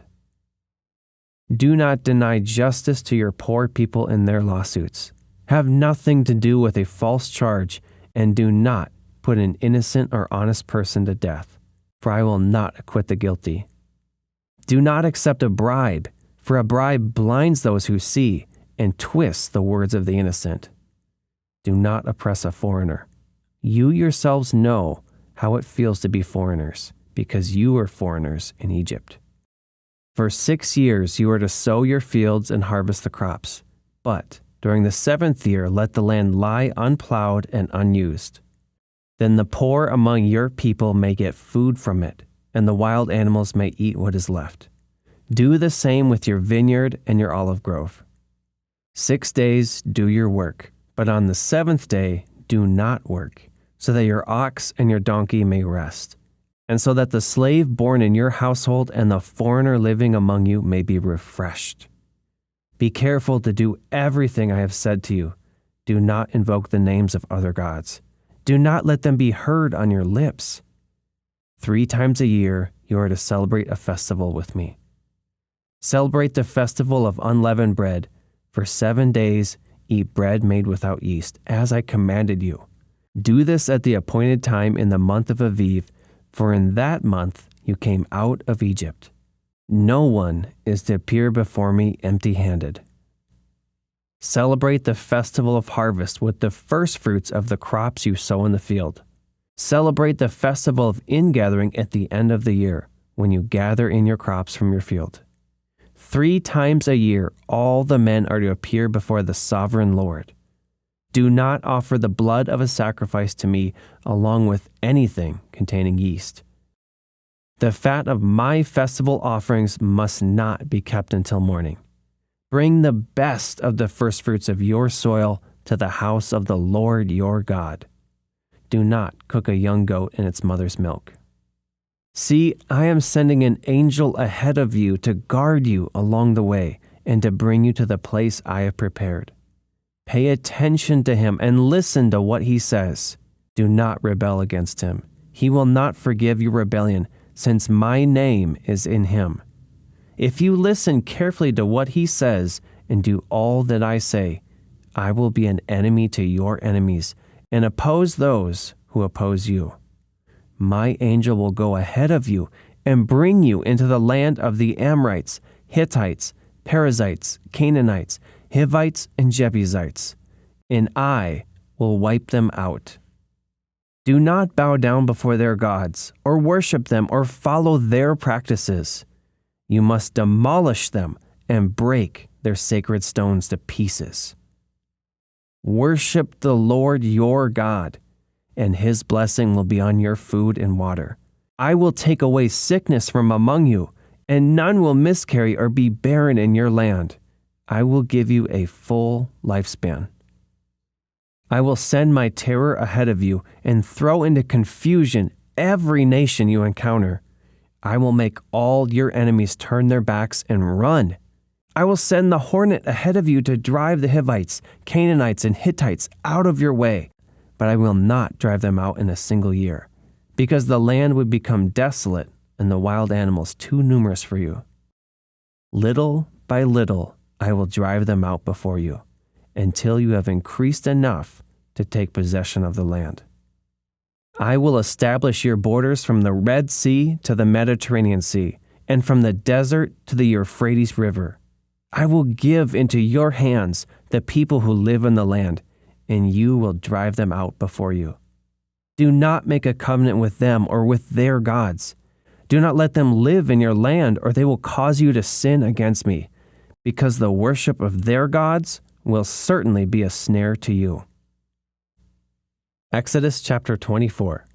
Then the Lord said to Moses, Come up to the Lord, you and Aaron, Nadab and Abihu, and 70 of the elders of Israel. You are to worship at a distance, but Moses alone is to approach the Lord. The others must not come near, and the people may not come up with him. When Moses went and told the people all the Lord's words and laws, they responded with one voice, Everything the Lord has said, we will do. Moses then wrote down everything the Lord had said. He got up early the next morning and built an altar at the foot of the mountain and set up 12 stone pillars representing the 12 tribes of Israel. Then he sent young Israelite men, and they offered burnt offerings and sacrificed young bulls as fellowship offerings to the Lord. Moses took half of the blood and put it in bowls, and the other half he splashed against the altar. Then he took the book of the covenant and read it to the people. They responded, We will do everything the Lord has said. We will obey. Moses then took the blood, sprinkled it on the people, and said, This is the blood of the covenant that the Lord has made with you in accordance with all these words. Moses and Aaron, Nadab and Abihu, and the 70 elders of Israel went up and saw the God of Israel. Under his feet was something like a pavement made of lapis lazuli, as bright blue as the sky. But God did not raise his hand against these leaders of the Israelites. They saw God, and they ate and drank. The Lord said to Moses, Come up to me on the mountain and stay here, and I will give you the tablets of stone with the law and commandments I have written for their instruction." Then Moses set out with Joshua his aide, and Moses went up on the mountain of God. He said to the elders, "Wait here for us until we come back to you. Aaron and Hur are with you, and anyone involved in a dispute can go to them." When Moses went up on the mountain, the cloud covered it, and the glory of the Lord settled on Mount Sinai.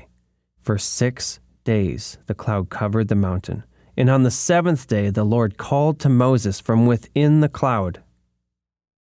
To the Israelites, the glory of the Lord looked like a consuming fire on top of the mountain. Then Moses entered the cloud as he went up on the mountain, and he stayed on the mountain 40 days and 40 nights. Exodus chapter 25. The Lord said to Moses, "Tell the Israelites to bring me an offering. You are to receive the offering from me from everyone whose heart prompts them to give. These are the offerings you are to receive from them: gold, silver, and bronze, blue, purple, and scarlet yarn, and fine linen, goat hair, ram skins dyed red, and another type of durable leather, acacia wood, olive oil for the light, spices for the anointing oil and for the fragrant incense, and onyx stones and other gems to be mounted on the ephod and breastpiece. Then have them make a sanctuary for me, and I will dwell among them. Make this tabernacle and all its furnishings exactly like the pattern I will show you. Have them make an ark of acacia wood 2.5 cubits long, and 1.5 cubits wide, and 1.5 cubits high. Overlay it with pure gold, both inside and out, and make a gold molding around it. Cast 4 gold rings for it and fasten them to its 4 feet, with 2 rings on one side and 2 rings on the other. Then make poles of acacia wood and overlay them with gold. Insert the poles into the rings on the sides of the ark to carry it. The poles are to remain in the rings of this ark. They are not to be removed. Then put in the ark the tablets of the covenant law, which I will give you. Make an atonement cover of pure gold, 2.5 cubits long and 1.5 cubits wide. And make 2 cherubim out of hammered gold at the ends of the cover. Make 1 cherub on one end and the second cherub on the other. Make the cherub of one piece with the cover at the 2 ends. The cherubim are to have their wings spread upward, overshadowing the cover with them. The cherubim are to face each other, looking toward the cover. Place the cover on top of the ark and put in the ark the tablets of the covenant law that I will give you.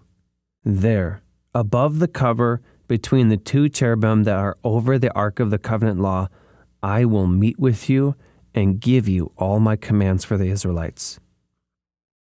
Make a table of acacia wood, 2 cubits long, 1 cubit wide, and 1.5 cubits high. Overlay it with pure gold and make a gold molding around it. Also make around it a rim, a handbreadth wide, and put a gold molding on the rim. Make 4 gold rings for the table and fasten them to the 4 corners, where the 4 legs are.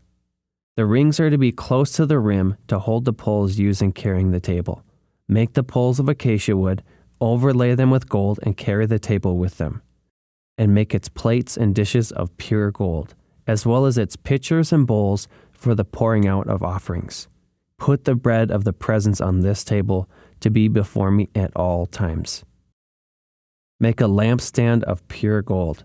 Hammer out its base and shaft, and make its flower-like cup, buds, and blossoms of one piece with them. 6 branches are to extend from the sides of the lampstand, 3 on one side and 3 on the other. 3 cups shaped like almond flowers with buds and blossoms are to be on one branch, 3 on the next branch, and the same for all 6 branches extending from the lampstand. And on the lampstand there are to be 4 cups shaped like almond flowers with buds and blossoms. 1 bud shall be under the first pair of branches extending from the lampstand, a second bud under the second pair, and a third bud under the third pair, 6 branches in all. The buds and branches shall be of one piece with the lampstand, hammered out of pure gold. Then make it 7 lamps and set them up on it so that they light the space in front of it. Its wick trimmers and trays are to be of pure gold. A talent of pure gold is to be used for the lampstand and all these accessories. See that you make them according to the pattern shown you on the mountain. Exodus chapter 26. Make the tabernacle with 10 curtains of finely twisted linen, and blue, purple, and scarlet yarn, with cherubim woven into them by a skilled worker. All the curtains are to be the same size, 28 cubits long and 4 cubits wide. Join 5 of the curtains together and do the same with the other 5. Make loops of blue material along the edge of the end curtain in one set, and do the same with the end curtain in the other set. Make 50 loops on one curtain and 50 loops on the end curtain of the other set, with the loops opposite each other. Then make 50 gold clasps and use them to fasten the curtains together so that the tabernacle is a unit. Make curtains of goat hair for the tent over the tabernacle, 11 altogether.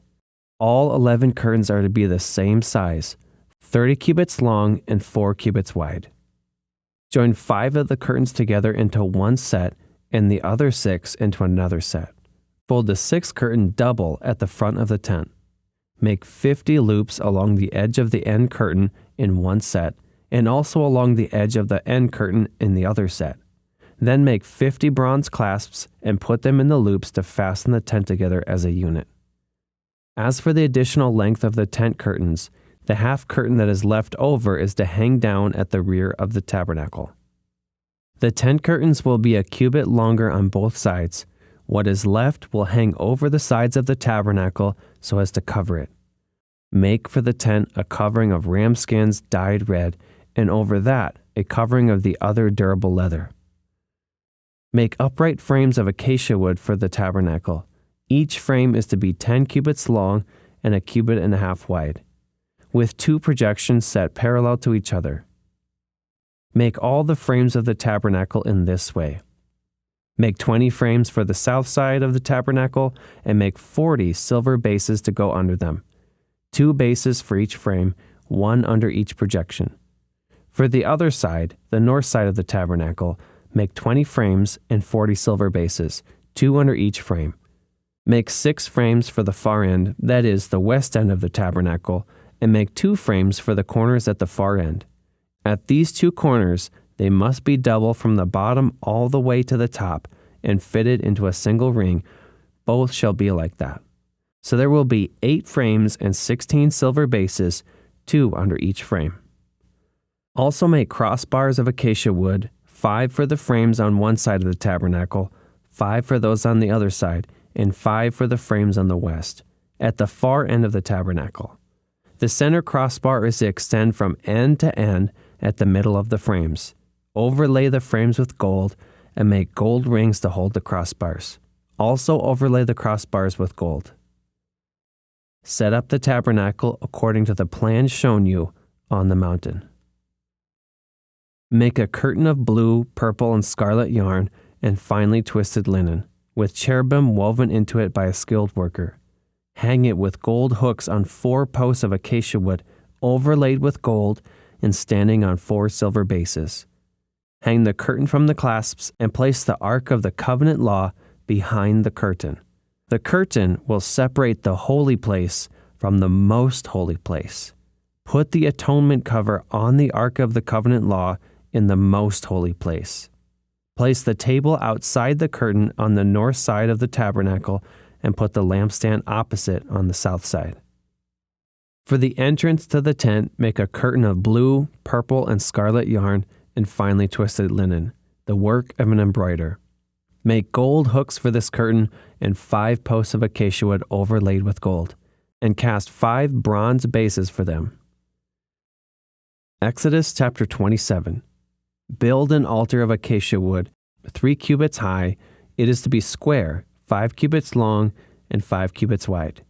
Make a horn at each of the 4 corners so that the horns and the altar are of one piece, and overlay the altar with bronze. Make all the utensils of bronze, its pots to remove the ashes, and its shovels, sprinkling bowls, meat forks, and fire pans. Make a grating for it, a bronze network, and make a bronze ring at each of the 4 corners of the network. Put it under the ledge of the altar so that it is halfway up the altar. Make poles of acacia wood for the altar and overlay them with bronze. The poles are to be inserted into the rings so that they will be on two sides of the altar when it is carried. Make the altar hollow out of boards. It is to be made just as you were shown on the mountain. Make a courtyard for the tabernacle. The south side shall be 100 cubits long and is to have curtains of finely twisted linen, with 20 posts and 20 bronze bases, and with silver hooks and bands on the posts. The north side shall also be 100 cubits long and is to have curtains with 20 posts and 20 bronze bases, with silver hooks and bands on the posts. The west end of the courtyard shall be 50 cubits wide and have curtains, with 10 posts and 10 bases. On the east end, toward the sunrise, the courtyard shall also be 50 cubits wide. Curtains 15 cubits long are to be on the one side of the entrance, with 3 posts and 3 bases, and curtains 15 cubits long are to be on the other side, with 3 posts and 3 bases.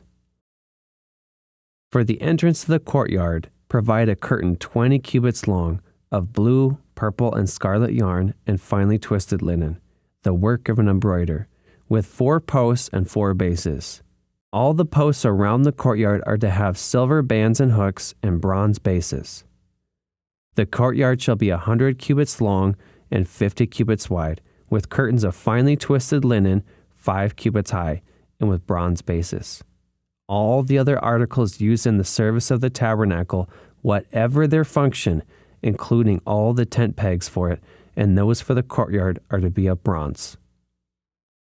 Command the Israelites to bring you clear oil of pressed olives for the light, so that the lamps may be kept burning. In the tent of meeting, outside the curtain that shields the ark of the covenant law, Aaron and his sons are to keep the lamps burning before the Lord from evening till morning.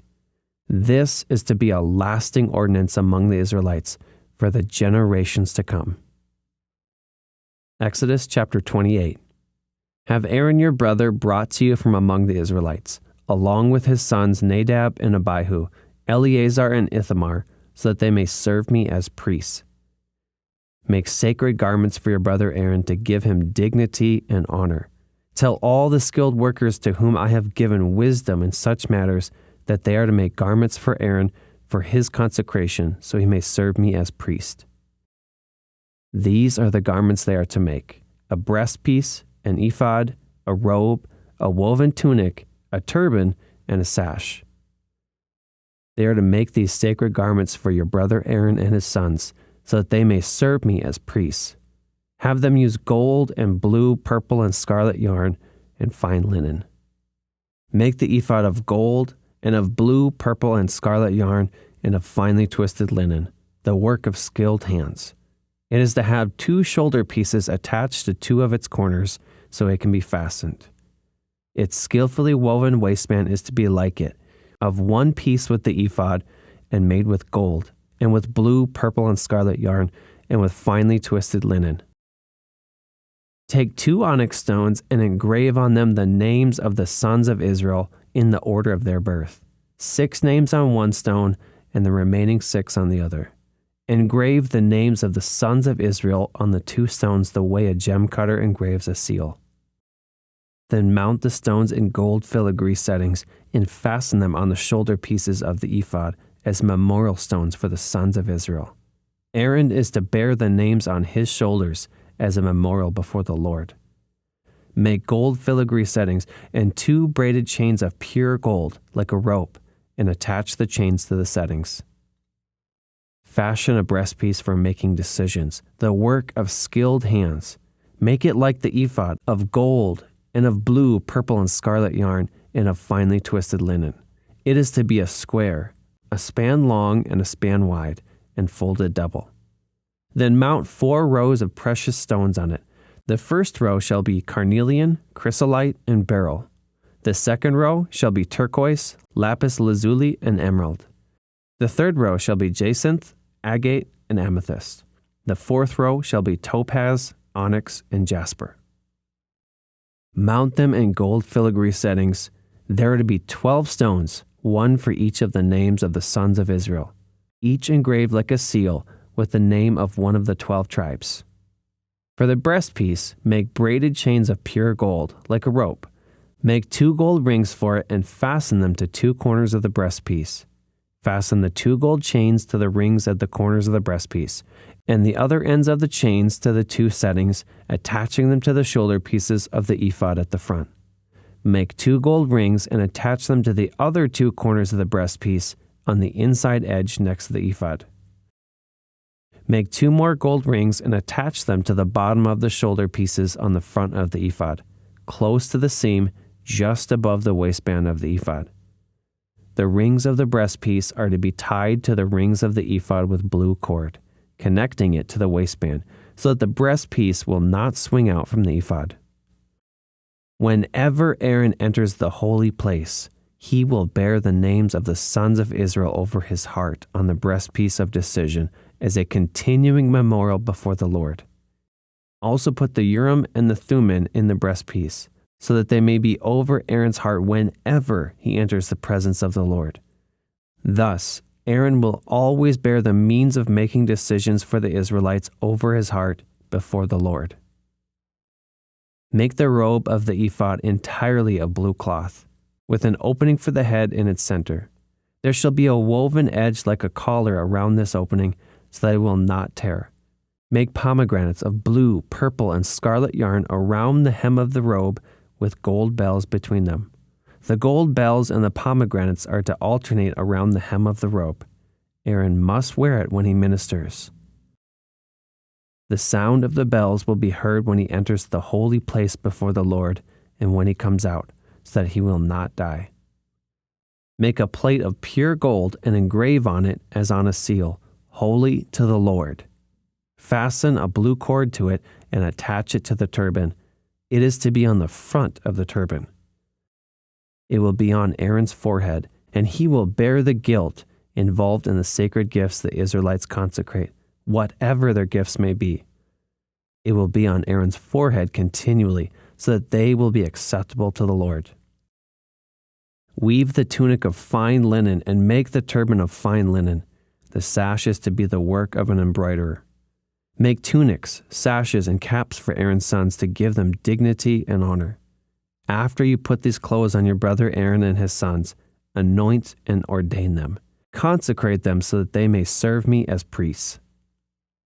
Make linen undergarments as a covering for the body, reaching from the waist to the thigh. Aaron and his sons must wear them whenever they enter the tent of meeting or approach the altar to minister in the holy place, so that they will not incur guilt and die. This is to be a lasting ordinance for Aaron and his descendants. Exodus chapter 29. This is what you're to do to consecrate them, so that they may serve me as priests. Take a young bull and 2 rams without defect, and from the finest wheat flour make round loaves without yeast, thick loaves without yeast and with olive oil mixed in, and thin loaves without yeast and brushed with olive oil. Put them in a basket and present them along with the bull and the 2 rams. Then bring Aaron and his sons to the entrance to the tent of meeting and wash them with water.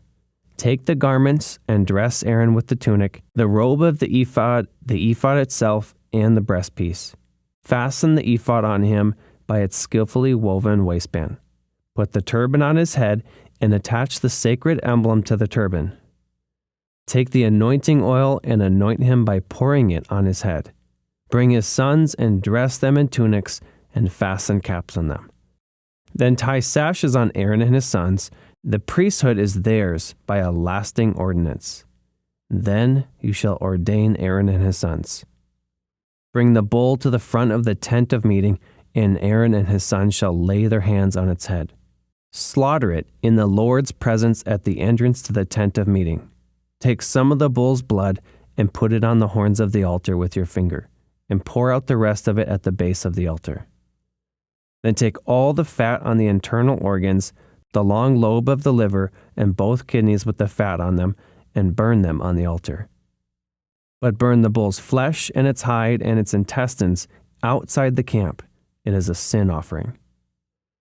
Take one of the rams, and Aaron and his sons shall lay their hands on its head.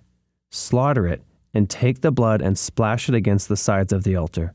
Cut the ram into pieces, and wash the internal organs and legs, putting them with the head and the other pieces. Then burn the entire ram on the altar. It is a burnt offering to the Lord, a pleasing aroma, a food offering presented to the Lord. Take the other ram, and Aaron and his sons shall lay their hands on its head. Slaughter it, take some of its blood, and put it on the lobes of the right ears of Aaron and his sons, on the thumbs of their right hands, and on the big toes of their right feet. Then splash blood against the sides of the altar, and take some blood from the altar and some of the anointing oil, and sprinkle it on Aaron and his garments, and on his sons and their garments. Then he and his sons and their garments will be consecrated. Take from this ram the fat tail, the fat on the internal organs, the long lobe of the liver, both kidneys with the fat on them, and the right thigh. This is the ram for the ordination.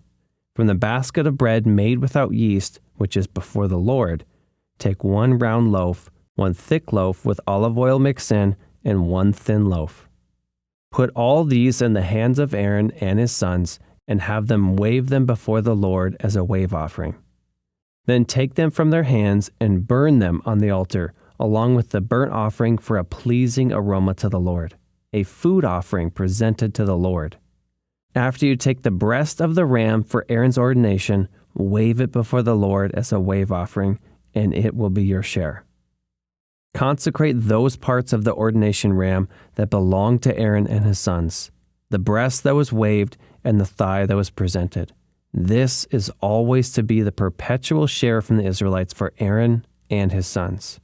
It is the contribution the Israelites are to make to the Lord from their fellowship offerings. Aaron's sacred garments will belong to his descendants so that they can be anointed and ordained in them. The son who succeeds him as priest and comes to the tent of meeting to minister in the holy place is to wear them 7 days.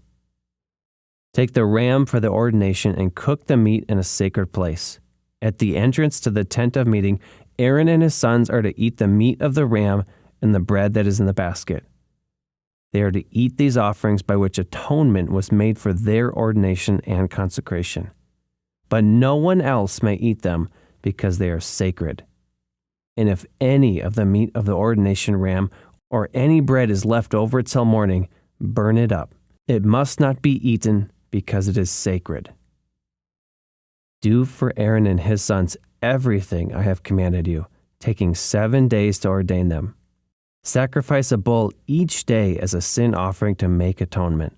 Purify the altar by making atonement for it, and anoint it to consecrate it. For 7 days, make atonement for the altar and consecrate it. Then the altar will be most holy, and whatever touches it will be holy. This is what you are to offer on the altar regularly each day, 2 lambs a year old. Offer one in the morning and the other at twilight. With the first lamb, offer 1/10 of an ephah of the finest flour mixed with 1/4 of a hin of oil from pressed olives, and 1/4 of a hin of wine as a drink offering. Sacrifice the other lamb at twilight with the same grain offering and its drink offering as in the morning, a pleasing aroma, a food offering presented to the Lord. For the generations to come, this burnt offering is to be made regularly at the entrance to the tent of meeting before the Lord. There I will meet you and speak to you. There also I will meet with the Israelites, and the place will be consecrated by my glory. So I will consecrate the tent of meeting and the altar, and will consecrate Aaron and his sons to serve me as priests. Then I will dwell among the Israelites and be their God. They will know that I am the Lord their God, who brought them out of Egypt so that I might dwell among them. I am the Lord their God. Exodus chapter 30. Make an altar of acacia wood for burning incense. It is to be square, 1 cubit long and 1 cubit wide, and 2 cubits high, its horn of 1 piece with it. Overlay the top and all the sides and the horns with pure gold, and make a gold molding around it. Make 2 gold rings for the altar below the molding, 2 on each of the opposite sides, to hold the poles used to carry it. Make the poles of acacia wood and overlay them with gold. Put the altar in front of the curtain that shields the ark of the covenant law, before the atonement cover that is over the tablets of the covenant law, where I will meet with you. Aaron must burn fragrant incense on the altar every morning when he tends the lamps. He must burn incense again when he lights the lamps at twilight, so incense will burn regularly before the Lord for the generations to come. Do not offer on this altar any other incense or any burnt offering or grain offering, and do not pour a drink offering on it. Once a year, Aaron shall make atonement on its horns. This annual atonement must be made with the blood of the atoning sin offering for the generations to come. It is most holy to the Lord. Then the Lord said to Moses, "When you take a census of the Israelites to count them, each one must pay the Lord a ransom for his life at the time he is counted. Then no plague will come on them when you number them. Each one who crosses over to those already counted is to give a half shekel, according to the sanctuary shekel, which weighs 20 gerahs. This half shekel is an offering to the Lord. All who cross over, those 20 years old or more, are to give an offering to the Lord. The rich are not to give more than a half shekel, and the poor are not to give less when you make the offering to the Lord to atone for your lives. Receive the atonement money from the Israelites and use it for the service of the tent of meeting. It will be a memorial for the Israelites before the Lord, making atonement for your lives." Then the Lord said to Moses, "Make a bronze basin with its bronze stand for washing. Place it between the tent of meeting and the altar and put water in it. Aaron and his sons are to wash their hands and feet with water from it. Whenever they enter the tent of meeting, they shall wash with water so that they will not die. Also, when they approach the altar to minister by presenting a food offering to the Lord, they shall wash their hands and feet so that they will not die. This is to be a lasting ordinance for Aaron and his descendants for the generations to come." Then the Lord said to Moses, "Take the following fine spices, 500 shekels of liquid myrrh, half as much of fragrant cinnamon, 250 shekels of fragrant calamus, 500 shekels of cassia, all according to the sanctuary shekel, and a hin of olive oil. Make these into a sacred anointing oil, a fragrant blend, the work of a perfumer. It will be the sacred anointing oil. Then use it to anoint the tent of meeting, the ark of the covenant law, the table and its articles, the lampstand and its accessories, the altar of incense, the altar of burnt offering and all its utensils, and the basin with its stand. You shall consecrate them so they will be most holy, and whatever touches them will be holy. Anoint Aaron and his sons and consecrate them so they may serve me as priests. Say to the Israelites, 'This is to be my sacred anointing oil for the generations to come. Do not pour it on anyone else's body, and do not make any other oil using the same formula. It is sacred, and you are to consider it sacred. Whoever makes perfume like it and puts it on anyone other than a priest must be cut off from their people.' Then the Lord said to Moses, 'Take fragrant spices, gum resin, onycha and galbanum, and pure frankincense, all in equal amounts, and make a fragrant blend of incense, the work of a perfumer. It is to be salted and pure and sacred. Grind some of it to powder and place it in front of the ark of the covenant law in the tent of meeting, where I will meet with you. It shall be most holy to you. Do not make any incense with this formula for yourselves. Consider it holy to the Lord. Whoever makes incense like it to enjoy its fragrance must be cut off from their people."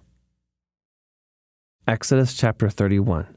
Then the Lord said to Moses, "See, I have chosen Bezalel, son of Uri, the son of Hur, of the tribe of Judah, and I have filled him with the Spirit of God, with wisdom, with understanding, with knowledge, and with all kinds of skills, to make artistic designs for work in gold, silver, and bronze, to cut and set stones, to work in wood, and to engage in all kinds of crafts. Moreover, I have appointed Aholiab, son of Ahisamach, of the tribe of Dan, to help him.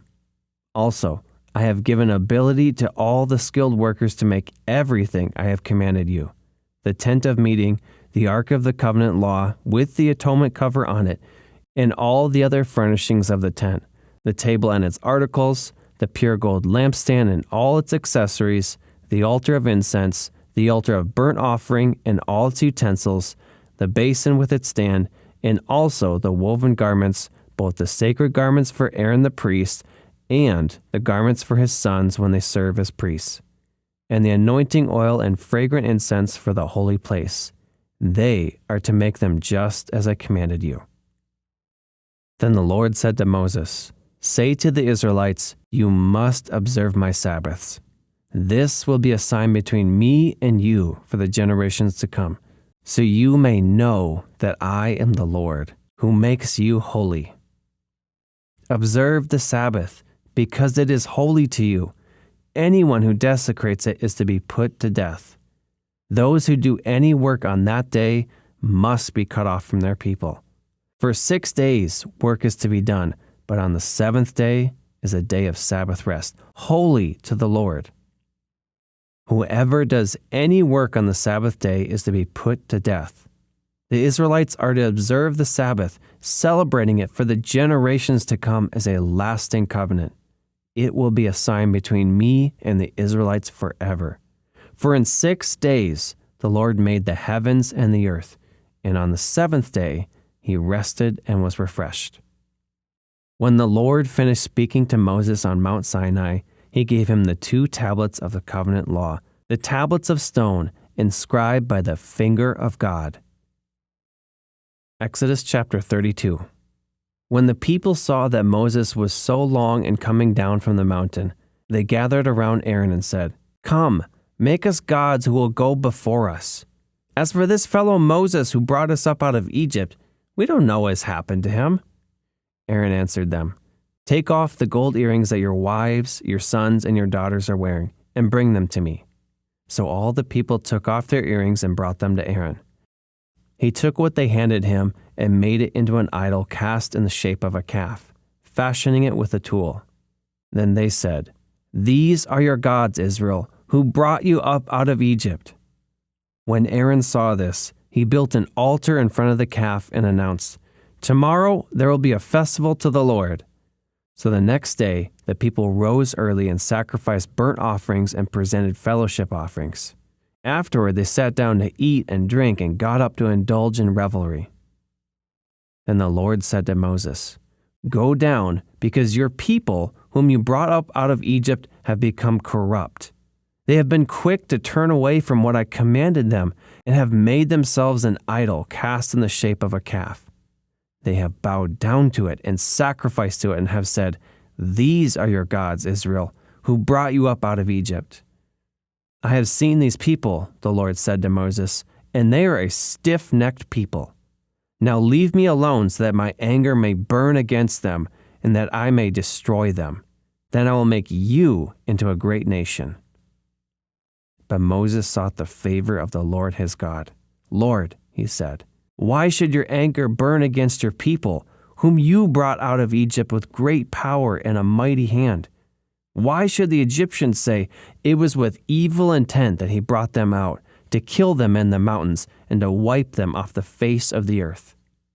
Turn from your fierce anger, relent, and do not bring disaster on your people.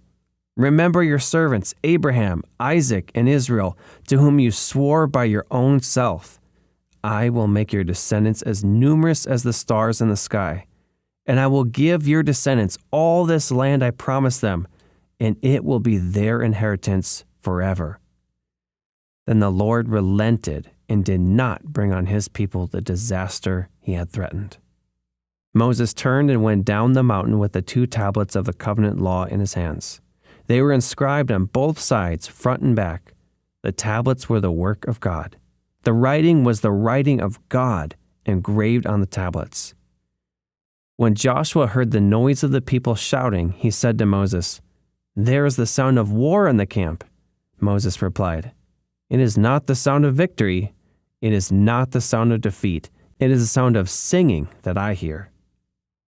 When Moses approached the camp and saw the calf and the dancing, his anger burned, and he threw the tablets out of his hands, breaking them to pieces at the foot of the mountain. And he took the calf the people had made and burned it in the fire. Then he ground it to powder, scattered it on the water, and made the Israelites drink it. He said to Aaron, "What did these people do to you, that you led them into such great sin?" "Do not be angry, my lord," Aaron answered. "You know how prone these people are to evil. They said to me, 'Make us gods who will go before us.' As for this fellow Moses who brought us up out of Egypt, we don't know what has happened to him."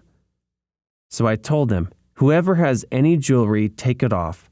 Then they gave me this gold, and I threw it into the fire, and out came this calf. Moses saw that the people were running wild, and that Aaron had let them get out of control, and so becoming a laughingstock to their enemies. So he stood at the entrance to the camp and said, "Whoever is for the Lord, come to me." And all the Levites rallied to him. Then he said to them, "This is what the Lord, the God of Israel, says. Each man strap a sword to his side, go back and forth through the camp from one end to the other, each killing his brother and neighbor and friend."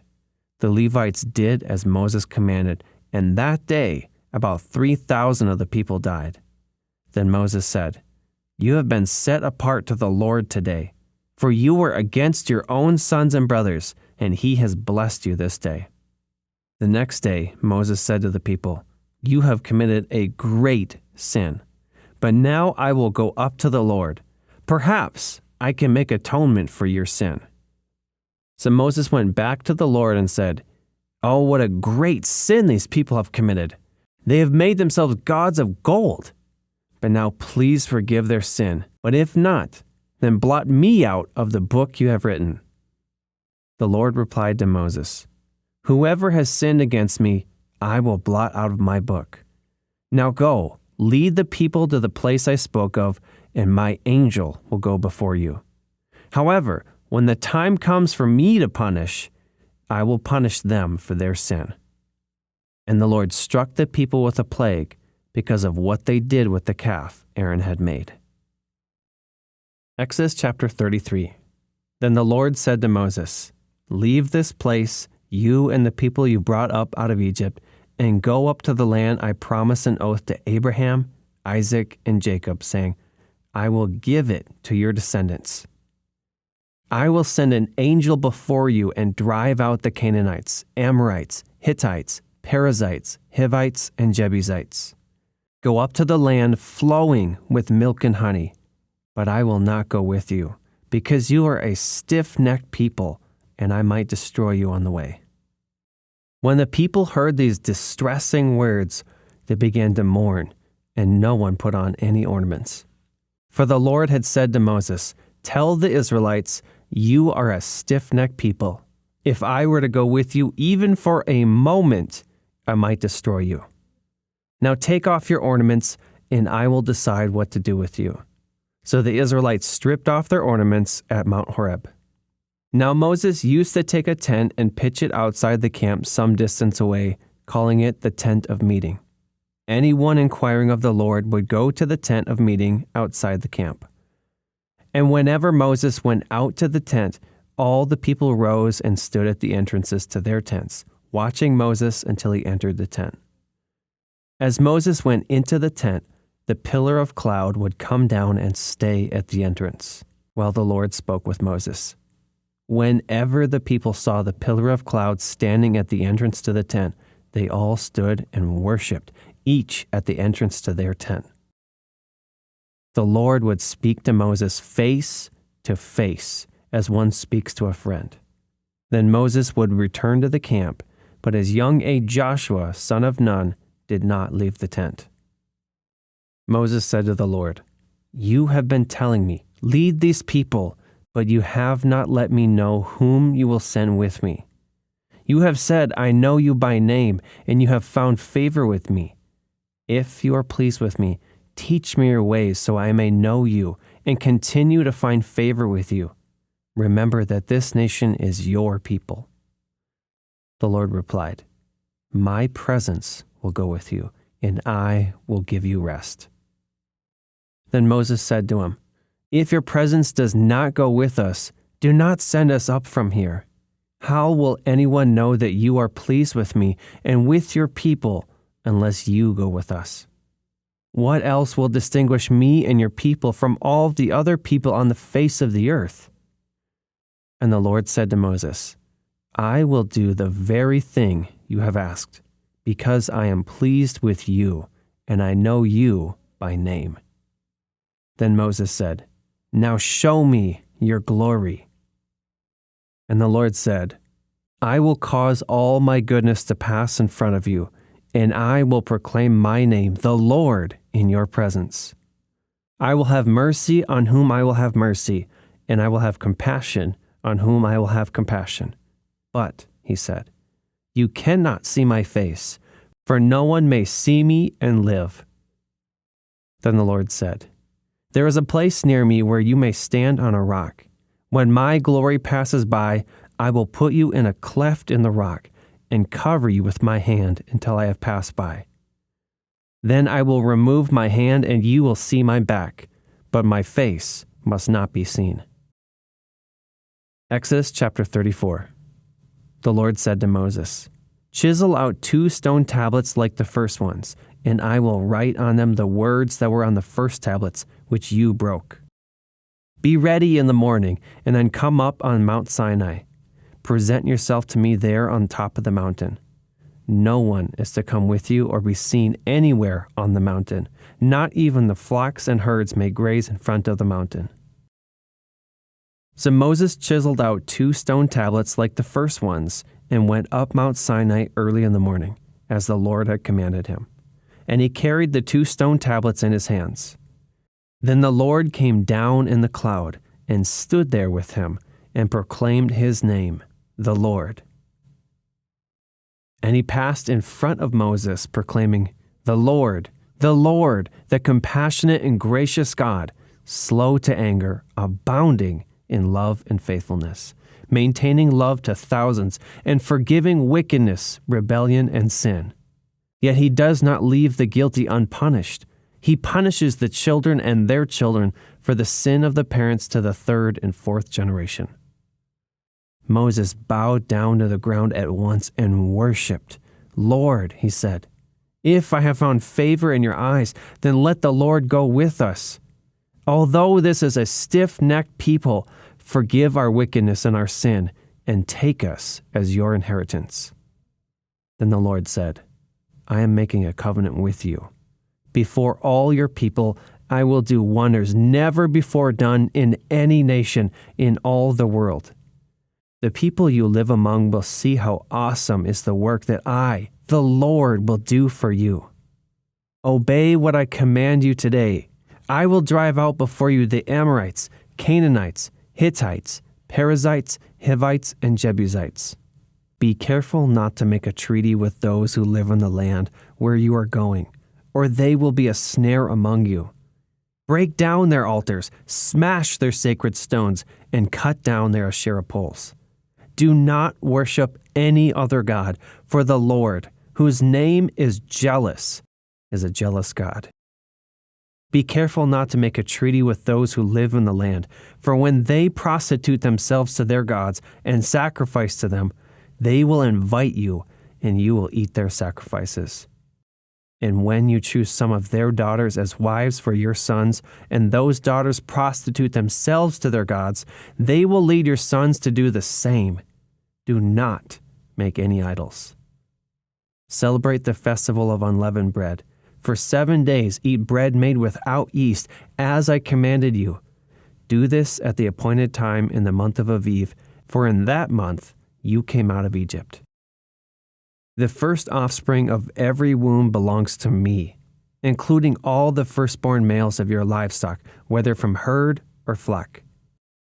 Redeem the firstborn donkey with a lamb, but if you do not redeem it, break its neck. Redeem all your firstborn sons. No one is to appear before me empty-handed. 6 days you shall labor, but on the 7th day you shall rest. Even during the plowing season and harvest, you must rest.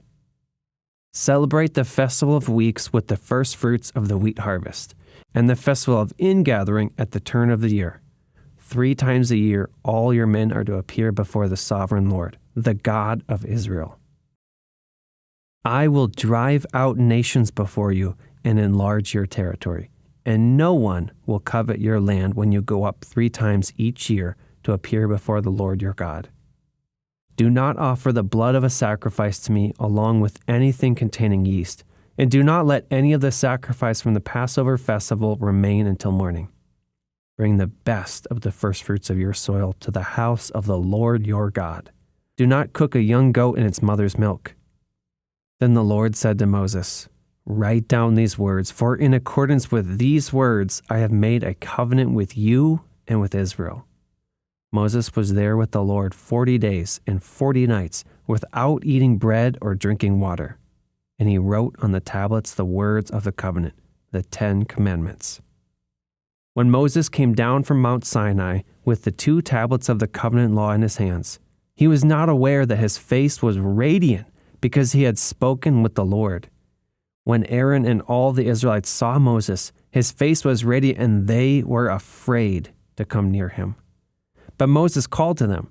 So Aaron and all the leaders of the community came back to him, and he spoke to them.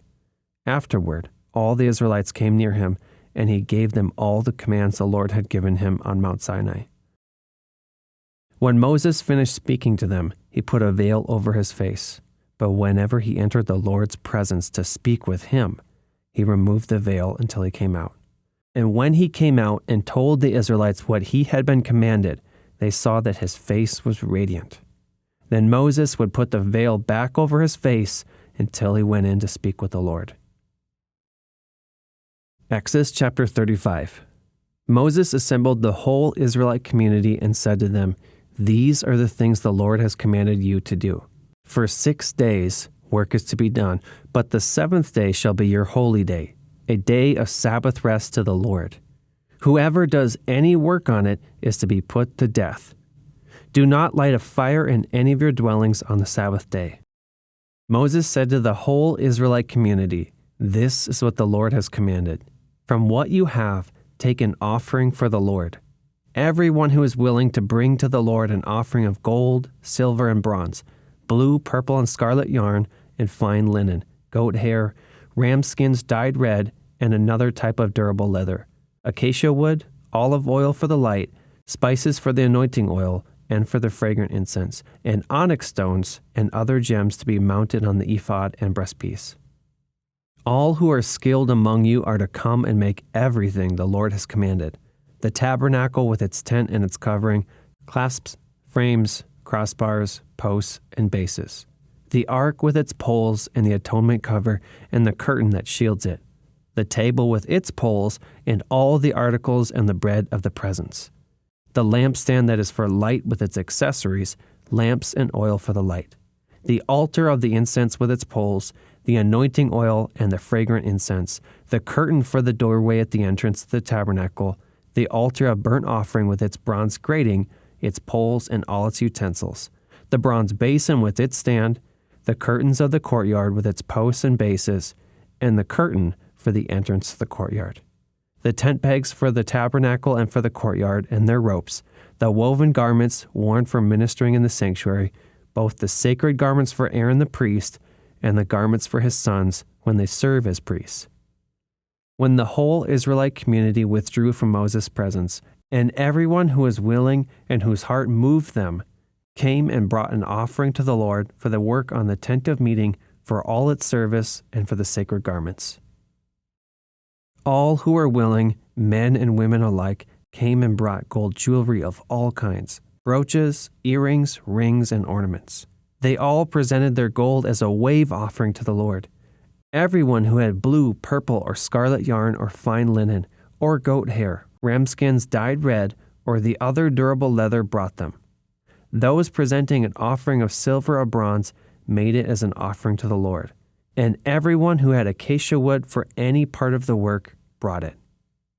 Every skilled woman spun with her hands and brought what she had spun, blue, purple, or scarlet yarn or fine linen. And all the women who were willing and had the skill spun the goat hair. The leaders brought onyx stones and other gems to be mounted on the ephod and breastpiece, They also brought spices and olive oil for the light and for the anointing oil and for the fragrant incense. All the Israelite men and women who were willing brought to the Lord free will offerings for all the work the Lord through Moses had commanded them to do. Then Moses said to the Israelites, "See, the Lord has chosen Bezalel, son of Uri, the son of Hur, of the tribe of Judah, and he has filled him with the Spirit of God, with wisdom, with understanding, with knowledge, and with all kinds of skills, to make artistic designs for work in gold, silver, and bronze, to cut and set stones, to work in wood, and to engage in all kinds of artistic crafts. And he has given both him and Aholiab, son of Ahisamach, of the tribe of Dan, the ability to teach others. He has filled them with skill to do all kinds of work, as engravers, designers, embroiderers in blue, purple, and scarlet yarn, and fine linen, and weavers, all of them skilled workers and designers." Exodus chapter 36. So Bezalel, Aholiab, and every skilled person to whom the Lord has given skill and ability to know how to carry out all the work of constructing the sanctuary are to do the work just as the Lord has commanded. Then Moses summoned Bezalel and Aholiab and every skilled person to whom the Lord had given ability and who was willing to come and do the work. They received from Moses all the offerings the Israelites had brought to carry out the work of constructing the sanctuary. And the people continued to bring freewill offerings morning after morning. So all the skilled workers who were doing all the work on the sanctuary left what they were doing and said to Moses, "The people are bringing more than enough for doing the work the Lord commanded to be done." Then Moses gave an order, and they sent this word throughout the camp: "No man or woman is to make anything else as an offering for the sanctuary."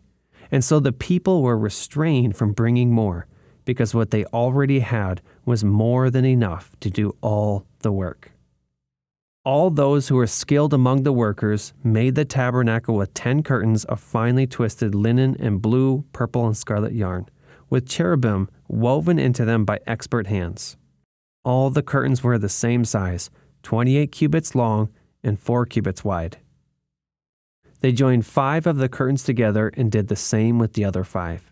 Then they made loops of blue material along the edge of the end curtain in one set, and the same was done with the end curtain in the other set. They also made 50 loops on one curtain and 50 loops on the end curtain of the other set, with the loops opposite each other. Then they made 50 gold clasps and used them to fasten the 2 sets of curtains together so that the tabernacle was a unit. They made curtains of goat hair for the tent over the tabernacle, 11 altogether. All 11 curtains were the same size, 30 cubits long and 4 cubits wide. They joined 5 of the curtains into one set and the other 6 into another set. Then they made 50 loops along the edge of the end curtain in one set and also along the edge of the end curtain in the other set. They made 50 bronze clasps to fasten the tent together as a unit. Then they made for the tent a covering of ram skins dyed red, and over that a covering of the other durable leather. They made upright frames of acacia wood for the tabernacle. Each frame was 10 cubits long and a cubit and a half wide, with 2 projections set parallel to each other. They made all the frames of the tabernacle in this way. They made 20 frames for the south side of the tabernacle and made 40 silver bases to go under them, 2 bases for each frame, 1 under each projection. For the other side, the north side of the tabernacle, they made 20 frames and 40 silver bases, 2 under each frame. They made 6 frames for the far end, that is the west end of the tabernacle, and 2 frames were made for the corners of the tabernacle at the far end. At these 2 corners, the frames were double from bottom all the way to the top and fitted into a single ring. Both were made alike. So there were 8 frames and 16 silver bases, 2 under each frame. They also made crossbars of acacia wood, 5 for the frames on one side of the tabernacle, 5 for those on the other side, and 5 for the frames on the west, at the far end of the tabernacle. They made the center crossbar so that it extended from end to end at the middle of the frames. They overlaid the frames with gold and made gold rings to hold the crossbars. They also overlaid the crossbars with gold. They made the curtain of blue, purple, and scarlet yarn and finely twisted linen, with cherubim woven into it by a skilled worker. They made 4 posts of acacia wood for it and overlaid them with gold. They made gold hooks for them and cast their 4 silver bases. For the entrance to the tent, they made a curtain of blue, purple, and scarlet yarn and finely twisted linen, the work of an embroiderer. And they made 5 posts with hooks for them. They overlaid the tops of the posts and their bands with gold and made their 5 bases of bronze. Exodus chapter 37. Bezalel made the ark of acacia wood 2.5 cubits long, 1.5 cubits wide, and 1.5 cubits high. He overlaid it with pure gold, both inside and out, and made a gold molding around it. He cast 4 gold rings for it and fastened them to its 4 feet, with 2 rings on one side and 2 rings on the other. Then he made poles of acacia wood and overlaid them with gold, and he inserted the poles into the rings on the sides of the ark to carry it. He made the atonement cover of pure gold, 2.5 cubits long and 1.5 cubits wide. Then he made 2 cherubim out of hammered gold at the ends of the cover. He made 1 cherub on one end and the second cherub on the other. At the 2 ends, he made them of one piece with the cover. The cherubim had their wings spread upward, overshadowing the cover with them. The cherubim faced each other, looking toward the cover. They made the table of acacia wood, 2 cubits long, 1 cubit wide, and 1.5 cubits high.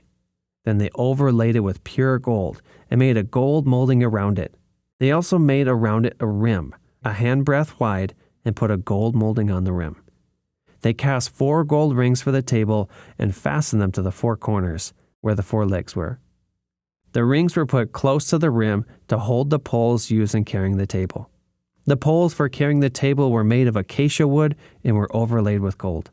And they made from pure gold the articles for the table, its plates and dishes and bowls, and its pitchers for the pouring out of drink offerings. They made the lampstand of pure gold. They hammered out its base and shaft and made its flower-like cups, buds and blossoms of one piece with them. 6 branches extended from the sides of the lampstand, 3 on one side and 3 on the other.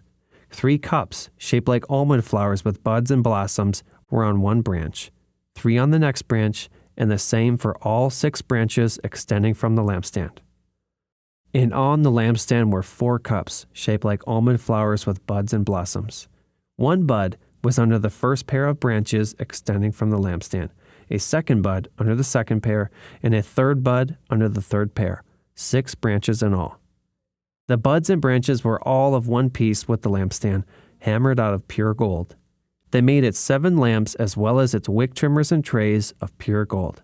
They made the lampstand and all its accessories from 1 talent of pure gold. They made the altar of incense out of acacia wood. It was square, 1 cubit long and 1 cubit wide and 2 cubits high, its horns of one piece with it. They overlaid the top and all the sides and the horns with pure gold and made a gold molding around it. They made 2 gold rings below the molding, 2 on each of the opposite sides, to hold the poles used to carry it. They made the poles of acacia wood and overlaid them with gold. They also made the sacred anointing oil and the pure, fragrant incense, the work of a perfumer. Exodus chapter 38. They built the altar of burnt offering of acacia wood, 3 cubits high. It was square, 5 cubits long and 5 cubits wide. They made a horn at each of the 4 corners so that the horns and the altar were of one piece, and they overlaid the altar with bronze. They made all the utensils of bronze, its pots, shovels, sprinkling bowls, meat forks, and fire pans. They made a grating for the altar, a bronze network, to be under its ledge, halfway up the altar. They cast bronze rings to hold the poles for the 4 corners of the bronze grating. They made the poles of acacia wood and overlaid them with bronze. They inserted the poles into the rings so that they would be on the sides of the altar for carrying it. They made it hollow out of boards. They made the bronze basin and its bronze stand from the mirrors of the women who had served at the entrance to the tent of meeting. Next, they made the courtyard. The south side was 100 cubits long and had curtains of finely twisted linen, with 20 posts and 20 bronze bases, and with silver hooks and bands on the posts. The north side was also 100 cubits long and had 20 posts and 20 bronze bases, with silver hooks and bands on the posts. The west end was 50 cubits wide and had curtains, with 10 posts and 10 bases, with silver hooks and bands on the posts. The east end, toward the sunrise, was also 50 cubits wide. Curtains 15 cubits long were on one side of the entrance, with 3 posts and 3 bases, and curtains 15 cubits long were on the other side of the entrance to the courtyard, with 3 posts and 3 bases. All the curtains around the courtyard were of finely twisted linen. The bases for the posts were bronze. The hooks and bands on the posts were silver, and their tops were overlaid with silver, so all the posts of the courtyard had silver bands. The curtain for the entrance to the courtyard was made of blue, purple, and scarlet yarn and finely twisted linen, the work of an embroiderer. It was 20 cubits long, and like the curtains in the courtyard, 5 cubits high, with 4 posts and 4 bronze bases. Their hooks and bands were silver, and their tops were overlaid with silver. All the tent pegs of the tabernacle and of the surrounding courtyard were bronze. These are the amounts of the materials used for the tabernacle of the covenant law, which were recorded at Moses' command by the Levites under the direction of Ithamar, son of Aaron, the priest. Bezalel, son of Uri, the son of Hur, of the tribe of Judah, made everything the Lord commanded Moses. With him was Aholiab, son of Ahisamach, of the tribe of Dan, an engraver and designer, and an embroiderer in blue, purple, and scarlet yarn, and fine linen. The total amount of the gold from the wave offering used for all the work on the sanctuary was 29 talents, and 730 shekels, according to the sanctuary shekel. The silver obtained from those of the community who were counted in the census was 100 talents and 1,775 shekels, according to the sanctuary shekel. 1 beka per person, that is, half a shekel, according to the sanctuary shekel, from everyone who had crossed over to those counted, 27 years old or more, a total of 603,550 men. The 100 talents of silver were used to cast the bases for the sanctuary and for the curtain. 100 bases from the 100 talents, 1 talent for each base. They used the 1,775 shekels to make the hooks for the posts, to overlay the tops of the posts, and to make their bands.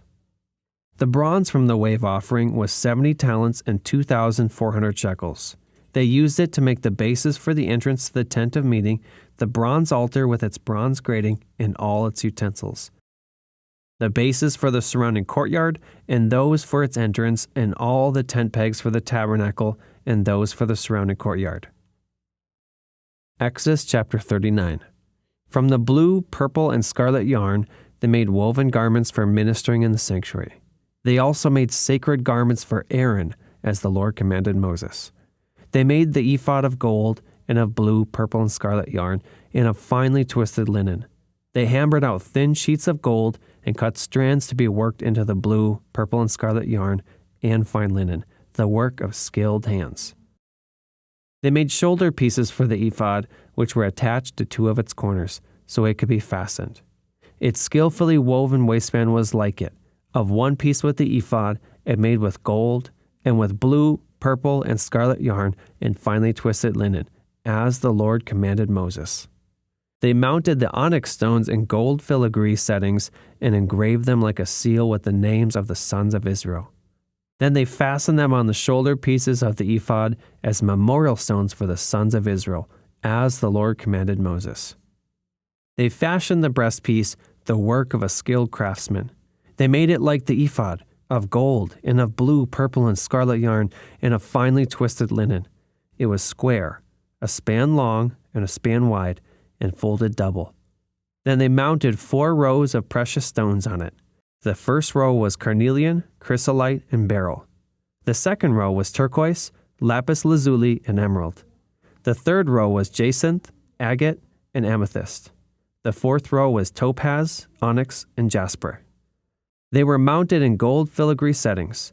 There were 12 stones, 1 for each of the names of the sons of Israel, each engraved like a seal with the name of one of the 12 tribes.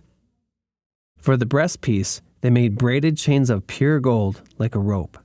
They made 2 gold filigree settings and 2 gold rings, and fastened the rings to 2 of the corners of the breastpiece. They fastened the 2 gold chains to the rings at the corners of the breastpiece, and the other ends of the chains to the 2 settings, attaching them to the shoulder pieces of the ephod at the front. They made 2 gold rings and attached them to the other 2 corners of the breastpiece on the inside edge next to the ephod. Then they made 2 more gold rings and attached them to the bottom of the shoulder pieces on the front of the ephod, close to the seam just above the waistband of the ephod. They tied the rings of the breastpiece to the rings of the ephod with blue cord, connecting it to the waistband so that the breastpiece would not swing out from the ephod, as the Lord commanded Moses.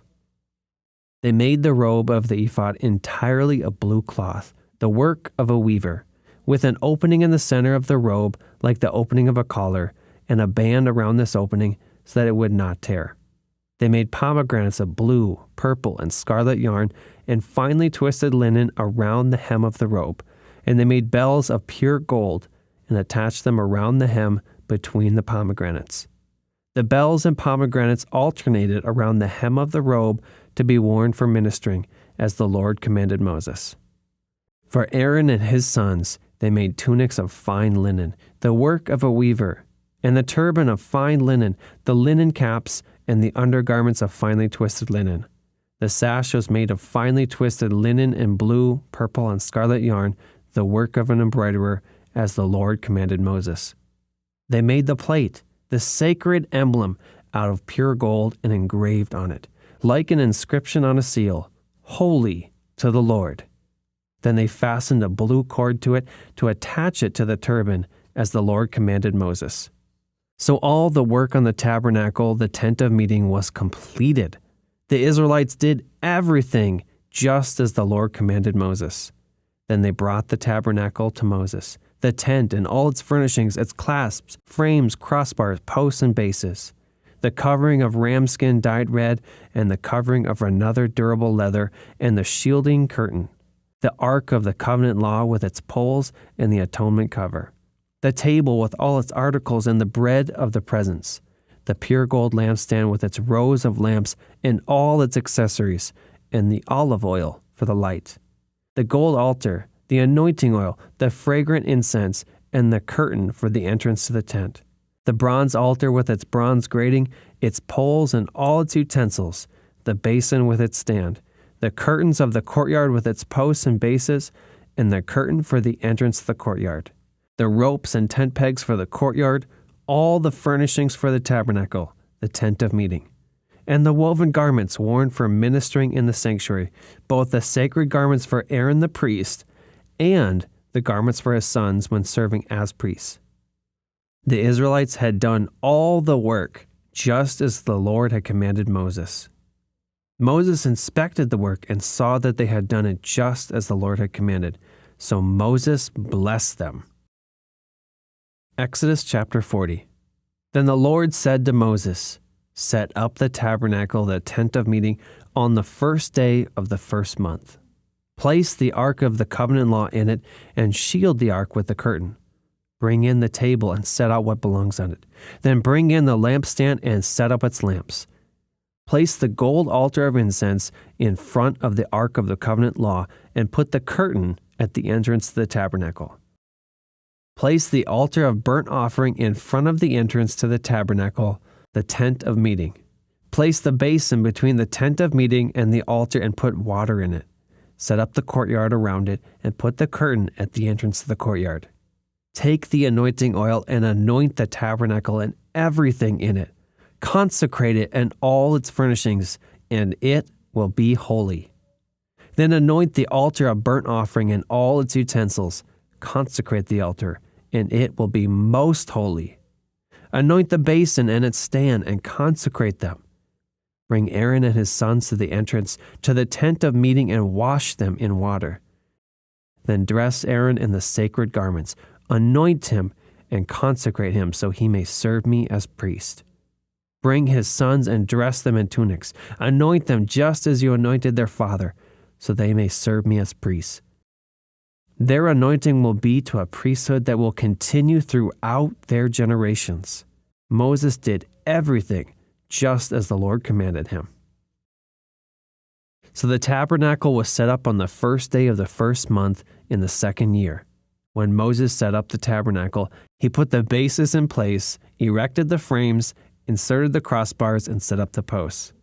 Then he spread the tent over the tabernacle and put the covering over the tent, as the Lord commanded him. He took the tablets of the covenant law and placed them in the ark, attached the poles to the ark, and put the atonement cover over it. Then he brought the ark into the tabernacle and hung the shielding curtain and shielded the ark of the covenant law, as the Lord commanded him. Moses placed the table in the tent of meeting on the north side of the tabernacle, outside the curtain, and set out the bread on it before the Lord, as the Lord commanded him. He placed the lampstand in the tent of meeting opposite the table on the south side of the tabernacle and set up the lamps before the Lord, as the Lord commanded him. Moses placed the gold altar in the tent of meeting in front of the curtain and burned fragrant incense on it, as the Lord commanded him. Then he put up the curtain at the entrance to the tabernacle. He set the altar of burnt offering near the entrance to the tabernacle, the tent of meeting, and offered on it the burnt offerings and grain offerings, as the Lord commanded him. He placed the basin between the tent of meeting and the altar and put water in it for the washing. And Moses and Aaron and his sons used it to wash their hands and feet. They washed whenever they entered the tent of meeting or approached the altar, as the Lord commanded Moses. Then Moses set up the courtyard around the tabernacle and altar and put up the curtain at the entrance to the courtyard, and so Moses finished the work. And the cloud covered the tent of meeting, and the glory of the Lord filled the tabernacle. Moses could not enter the tent of meeting because the cloud had settled on it, and the glory of the Lord filled the tabernacle. In all the travels of the Israelites, whenever the cloud lifted from above the tabernacle, they would set out. But if the cloud did not lift, they did not set out until the day it lifted. So the cloud of the Lord was over the tabernacle by day, and fire was in the cloud by night, in the sight of all the Israelites during all their travels. If you want to finish reading the whole Bible and enjoy it, get your copy of the easiest 365-day devotional by clicking the button on the screen.